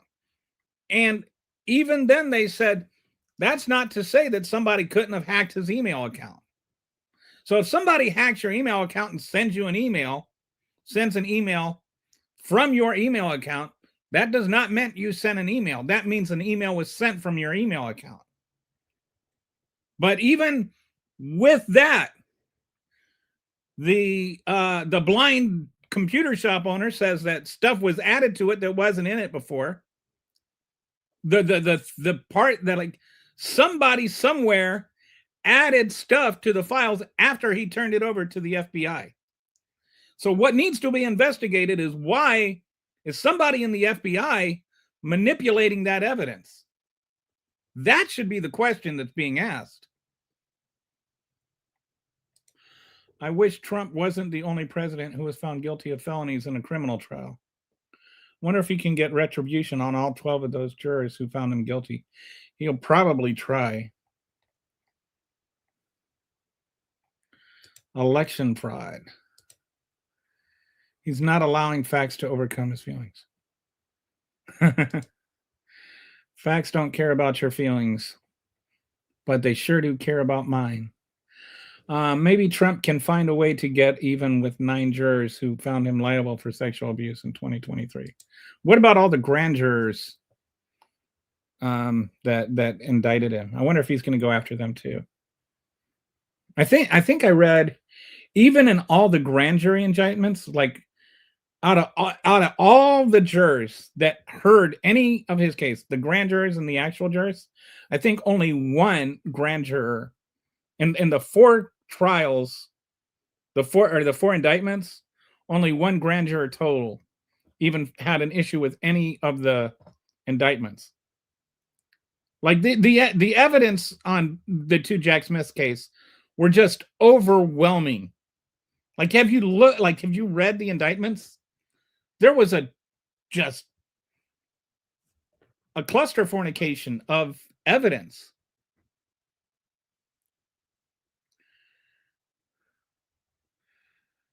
There are Democrats that do fraud like Gavin Newsom. The Trump DOJ, if they have these files, they could release them just like the Epstein files. I don't enjoy listening to you bash the president, bash these other people, and never say anything bad about. I've said bad things about the Democrats, but I'm not going to try and pretend like Donald Trump and Joe Biden are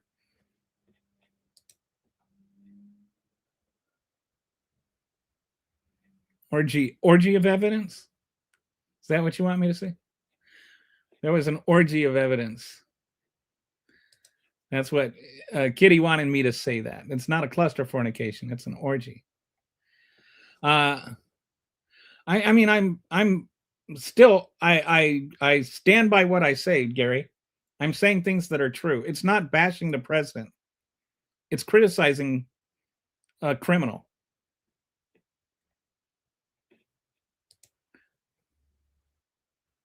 Because I'm talking about media bias.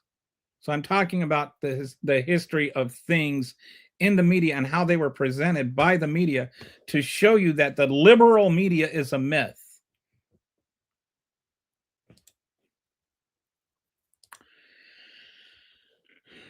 Just, like, can you slow down your brain a little bit and think about what I'm saying, please, Gary? Like, just think, am I saying anything unfair about Trump? Am I saying anything wrong? Am I saying anything incorrect? If I'm saying anything incorrect, then you can say I'm being unfair. But this, again, I'm talking about bias, not leaning. You can have actual criticism of Joe Biden. Like, some people will criticize Joe Biden to a point I agree, for his reaction to Israel and funding Israel to go do genocide in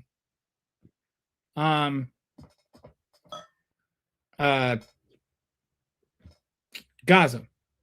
Some people criticize Biden for what happened for the Afghanistan pullout. I don't criticize him because I've looked at it. I don't think that it's fair to criticize him for it. I think that there were just a lot of really, really ugly things he could do. And he went with the least problematic of all of them. There was no easy way out. That is, few American soldiers died in the pullout. And I've looked at, like, if he were to have kept the air station open or whatever, if he had tried different alternatives that have been suggested, every one of those would have more than likely ended up in a lot more Americans dying than died in the one terrorist attack. But I'm all open for being, for fair criticism. I'm all open for, like a fact-based conversation. But just, you're being mean to Trump is not an accurate criticism or a good place for good starting place for an actual argument. It's also important to understand digital media is so easy to manipulate that it doesn't need to hold up in court. Even when real, it's unfortunate, but not reality. Screenshots are not usually permissible. You should read, check out, Kitty had a, Kitty has a Substack and she talked about collecting evidence and screenshots just today. She was a good Substack. You want to say anything about that, Kitty? No? Okay. Anyway, reader Substack. Kitty's happy I read her Substack.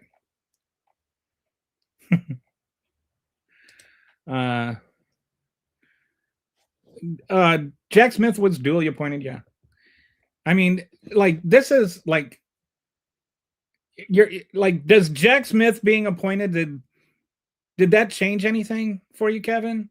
Like, did Jack Smith being appointed to investigate January 6th mean January 6th didn't happen? Does Jack Smith being appointed to investigate the fact that Donald Trump stole classified documents and nuclear secrets, does that mean he didn't change that? Like, this is such a cop-out, dude. Be honest. You want me to be honest? You be honest. That's a dishonest question because it doesn't change anything. And all this old history, I just told you. I'm not going over it over and over again. See, Gary, why don't you really ask yourself that question instead of me? Why don't you consider why I'm going over it over and again? Why don't you think about it? Because I'm being pretty clear about why I'm going over it.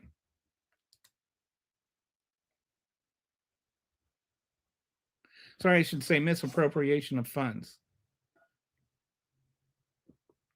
I'm sure it's only a matter of time before Trump invents some sort of reason to go after Gavin Newsom. And I'm not, like, Gavin Newsom is not my first choice for anything. But Gavin Newsom and Donald Trump are not two sides of the same coin. There is no left counter to Donald Trump. They always want to make it like there's, there's got to be a left extremist to every right extremist. Donald Trump is on his own. There's no left alternative to Donald Trump.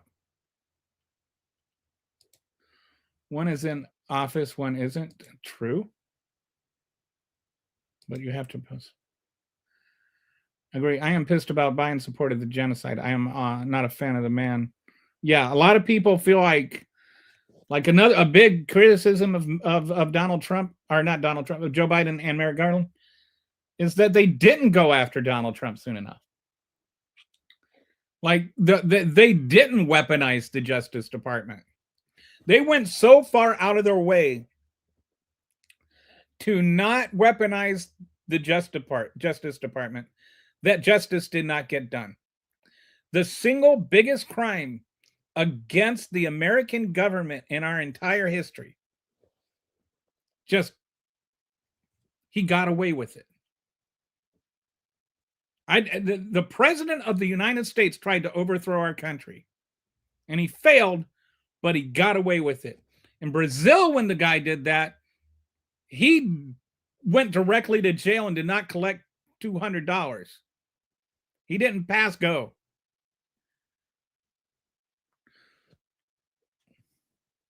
When the South Korean guy tried a coup, no go, no $200, directly to jail. What we should have done is just put him in jail that first year, put him on trial, and send him to jail where he belongs. Merrick Garland screwed that up. I agree with that. Or at least, like, day one. I think a special prosecutor has to be appointed by the Attorney General. Day one, Merrick Garland should have appointed a special prosecutor. And just to make what's his name happy, had him be somebody that's Senate approved.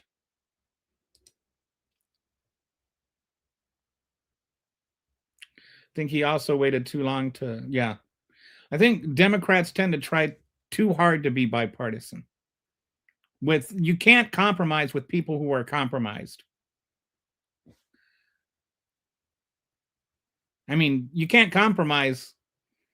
Like when one side, when you've got one side of the war is Russia and one side of the Senate is Russian whores, you don't compromise with the Russian whores to get peace for Ukraine.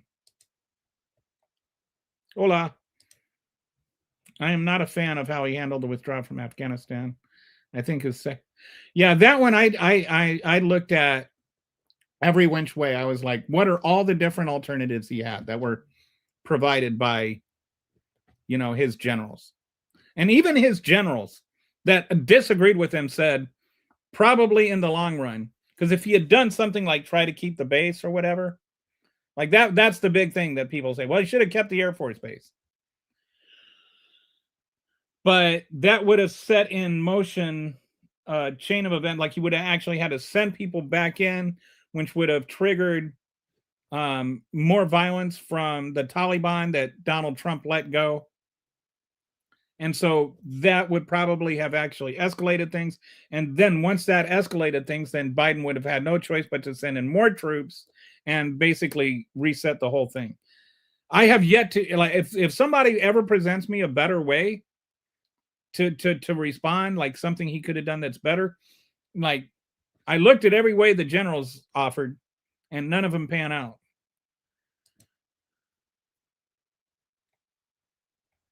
But I don't see why it's, you see, I think what you're confusing, Gary, and I really want you to understand this. I am not biased. If you have a fact that that contradicts what I'm saying, my bias, if I will always abide by the facts. But I'm not being biased if I agree with facts that you don't like. That is a bias in you that is rejecting what you hear because of your bias, not because of my bias.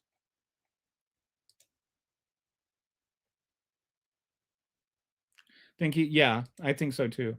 And that's actually, of course, this one, boy, this one is, I have major issues with the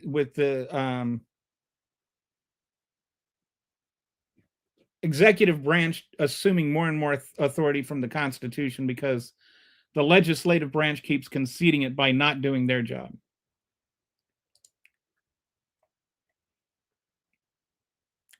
Donald Trump didn't do that. He was willing. No, he wasn't, Kevin. Read. Donald Trump didn't. Donald Trump literally signed his name. He signed his own name saying that he had given all of the documents back, when at the same time there is video of him telling people that work for him to hide boxes. He did not work with them to give them all back. That's a lie. I'm not saying you're lying. I'm saying you are repeating a lie that has been debunked and that was in the actual indictment. Read the indictments. Host, prove your facts. What facts would you like me to prove, Kendall? What am I saying that's not true? I loved Obama for many reasons, but I think Hillary failed in her role as Secretary of State. Obama should have hired a stronger foreign relations person, since she is mostly America for. Maybe I'll pop over there. I checked out that website. I thought Substack was only an app, but it has a browser. Yippee, yeah. You can find my the Punch Stack is on there too. So if you want to follow me, I'm on Substack. Okay, that's fine. Great. I mean, like, you could just challenge yourself to learn something. Anybody can say anything. Well, I bet I'm stating facts. You feel free to disagree. Okay.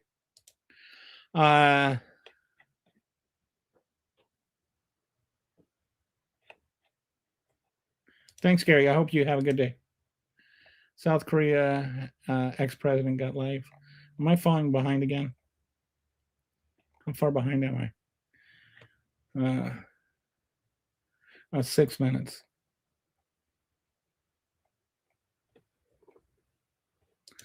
Put him on trial for what? For the things he was indicted for, Kendall. Who wants to hear about these topics? All right. So let's. On FBI.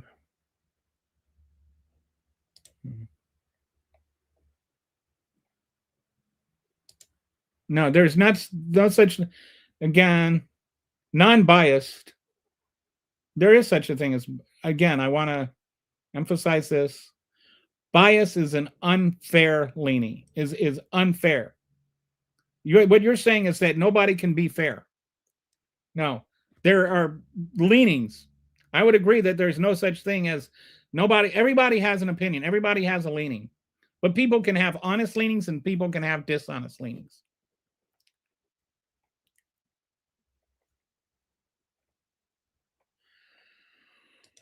Why do you keep asking the same question over and over? I've answered it. I know it's crazy in high fidelity images and mostly small letters most days, but I'm managing on website and illustration and writing while keeping everything factual as possible is no small feat.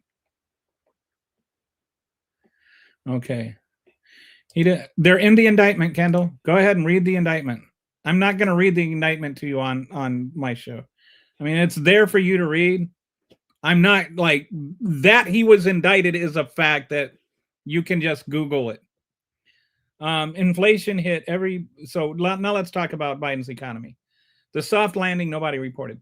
Nobody talked about the actual economy under Biden. There was a global economy. Inflation hit every major economy post-COVID. It hit UK, it hit the Eurozone, it hit Canada, it hit Australia. All the comparable world had worse inflation, worse economies than we did. Most economists predicted a recession.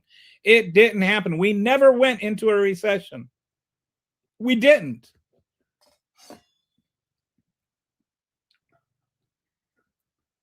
Republicans that would have you believe that the economy was like worse than it was in the 80s. We had the best economy in the world. The media did not report that.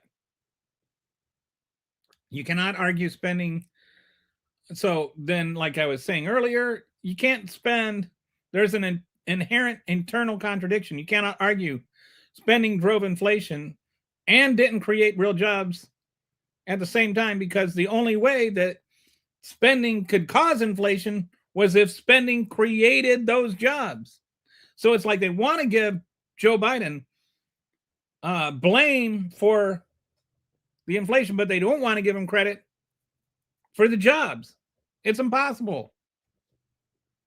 The false framing, affordability was a cudgel against Biden. Nobody asked Republicans what they would do about it.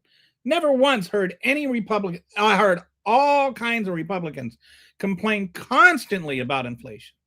Constantly. Never once said anything about what they were going to do about it.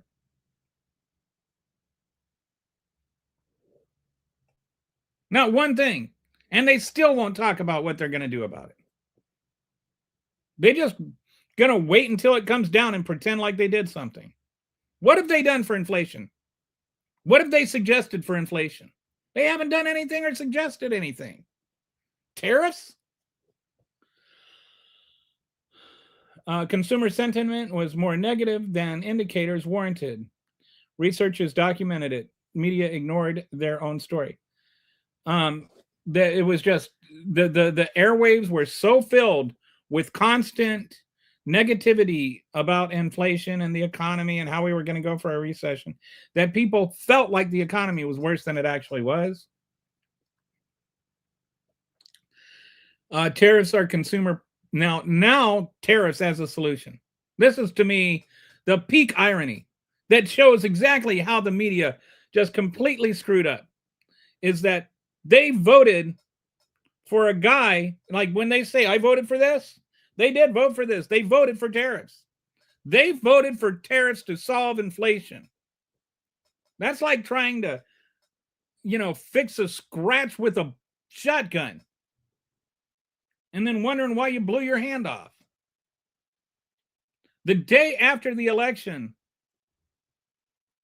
the #1 Google thing was about, do tariffs raise prices? The media did such a crappy job that people that voted for Trump didn't even know how tariffs worked. The media's job is to inform, and they didn't inform. So the last thing I want to talk about when it comes to this bias is, so we've talked about bias versus leaning. Like, just having an opinion does not mean you have a bias. I talked about bias versus information. Like, information, you can have a left-leaning or a right-leaning, and you can base it on information. Neither way is that necessarily a bias. When you start ignoring facts and when you start making up facts, that's when it becomes bias. So like when you say, oh, where was Donald Trump stealing documents? And so there's not like an actual indictment that you can't actually read that has actual pictures of it and has actual details about all the stuff that happened.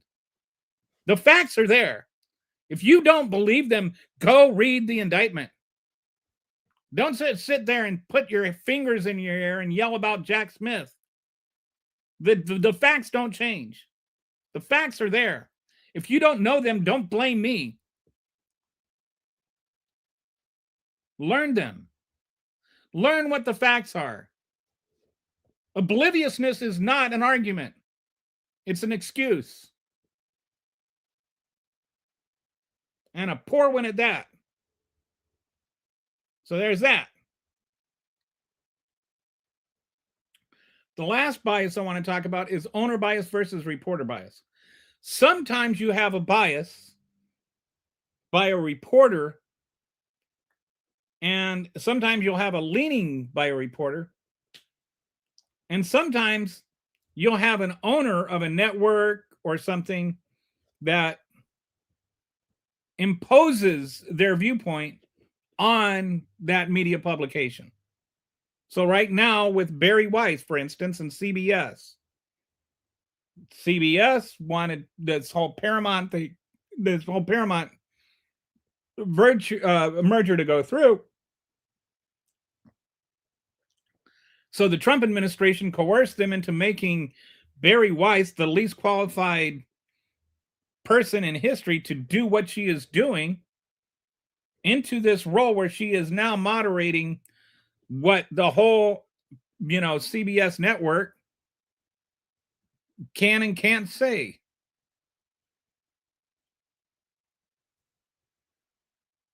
And it's like, just basically, that is government censorship, by the way.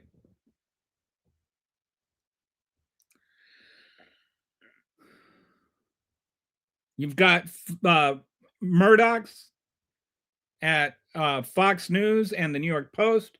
You have Elon Musk at Twitter. It's not just regular media anymore. It's also social media. 80% of posts, political posts ahead of the election were right-leaning posts. And like on Twitter, it's not just speculative to me. I was averaging around 40 million impressions a month ahead of like in August. I think I got 40 million impressions. And in September and October, I got like 10 million. My Twitter feed like dropped 75% in just a couple of months before the election. My Twitter feed. So I know, I'm not speaking hypothetically. I'm speaking my actual experience here. Just dropped through the floor, I should say. Dropped through the floor at a time when it should have been going up. And it's not like, oh, well, people just didn't like your account. People like that account enough to follow me in the first place. People followed me more than once. Elon was doing people the generosity of unfollowing me. I was shadow banned. And a lot of liberal Twitter people were had the same thing. People I know, people we talk, some of the larger accounts communicate. And I'm not even that big of an account. I'm only like 75,000 on Twitter.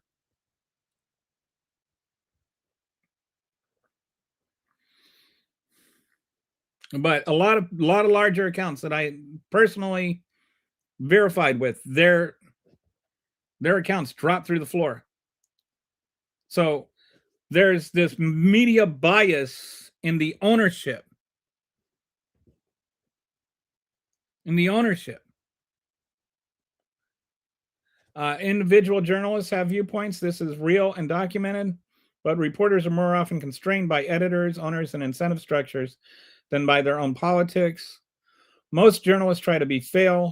The failures tend to be structural, not personal. Owner bias. For example, Bezos killed the editorial board for Washington Post wanted to endorse a candidate, and Jeff Bezos pulled that endorsement all by himself. Sure, he's the owner. He can do that. He's allowed. But don't tell me that the Washington Post has a liberal bias when the owner of it is refusing to let them even endorse a Democratic candidate. And nobody, see, reporters, they can get checked by their editors. Nobody can check Jeff Bezos. What are they going to do? Fire him as the owner? And now you've got, with fewer and fewer checks to ownership, the Epstein class owns the media. That is a really, really scary thing to think about.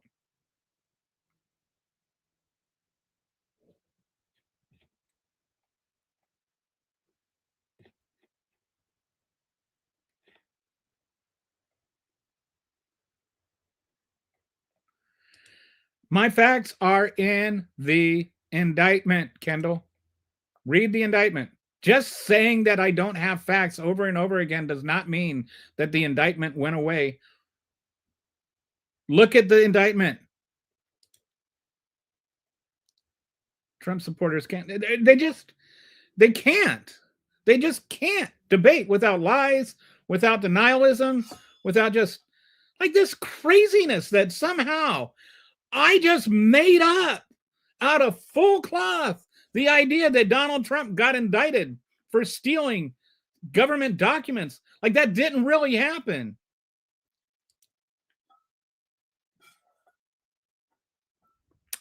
Kitty's website is awesome. I love Kitty's website. Very, very informative. She's got a couple of them. You should check out Epstein Wiki too. That one's everything you ever want to know about the Epstein Wiki, Epstein files are there. It wasn't dismissed. It was withdrawn temporarily because Donald Trump is president. It didn't change the facts of the case. He still stole the documents.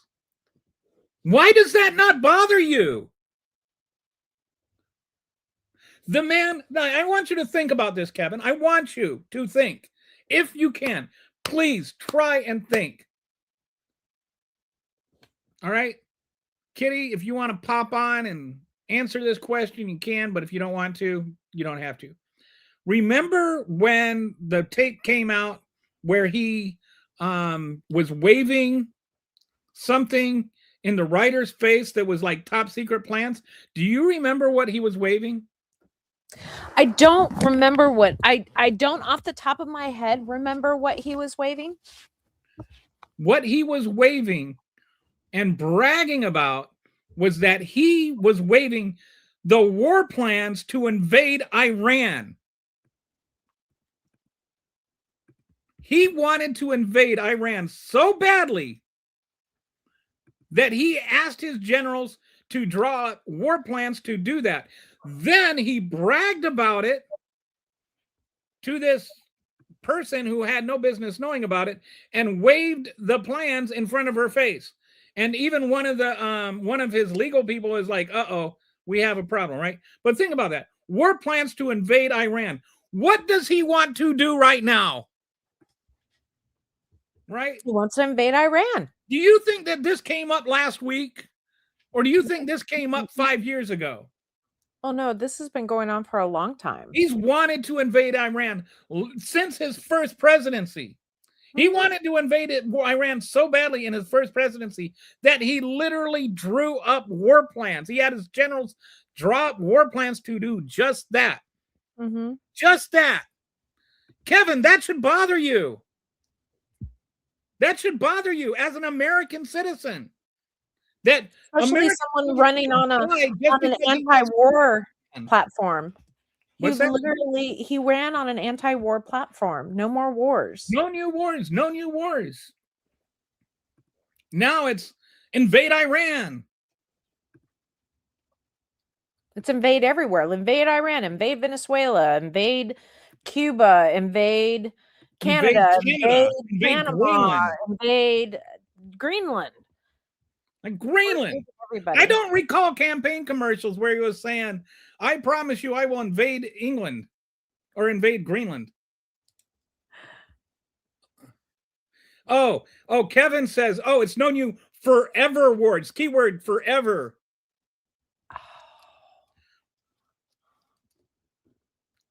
Yeah, well, that's some specious. And this is the bitch that wants who's salty for not getting the Nobel Peace Prize. I mean, let's the irony there. So anyway, we need to stop talking about a left bias versus a right bias. A truth versus we need to talk about sensationalist fact biased. Well, sensationalist bias. We need to stop rewarding sensationalism. We need to stop, just whatever gets the most clicks, whatever gets sensationalist. That's how they make the money. Yes. Until we don't make news a commodity, it's just like healthcare. People can't afford healthcare because we make it a business. It's a capitalistic business. Same difference. Once you start incorporating greed, you're done. It's over. So when we talk about bias, we need to talk about what is the actual bias here? Not left versus right. Is it sensationalism versus information? Are you actually trying to inform people, or are you trying to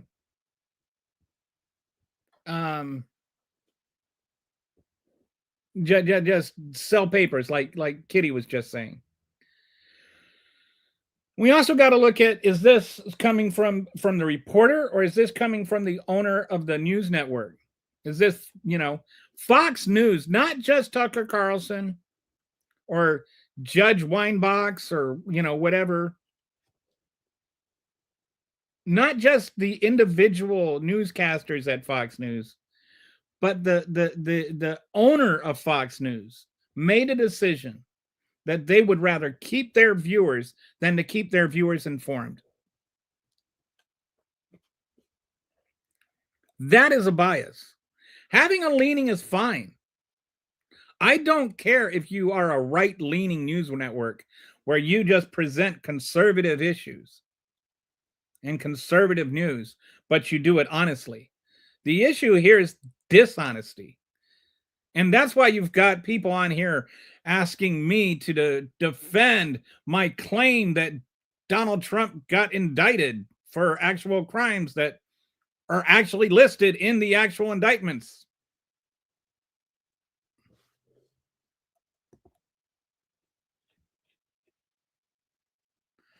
So anyway,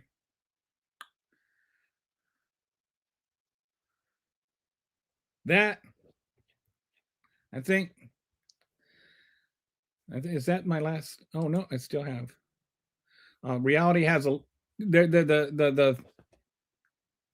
this is the one quote that I always think of. Reality has a liberal bias. And I mean, like, you can go too far with that, but I've been saying that since before Stephen Colbert got, made it famous. But I've been saying that for over a decade now. the real questions: does the leaning produce distortion? Is the goal to inform or to activate? Who owns the microphone? Like literally, who owns the microphone? What interest does silence serve?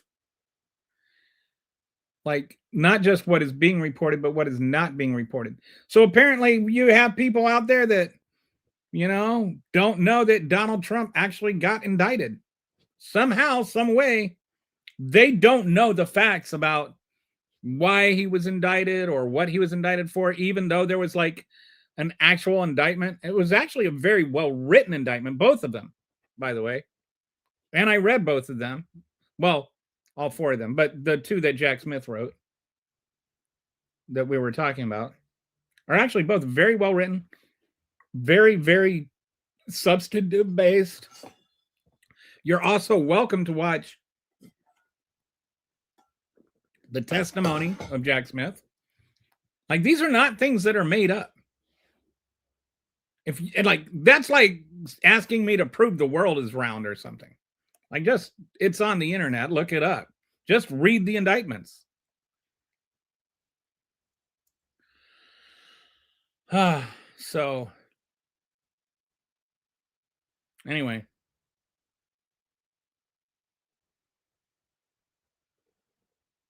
I think that's it for today's show. Thanks for watching. Even you, Kevin, and where'd the other guy go?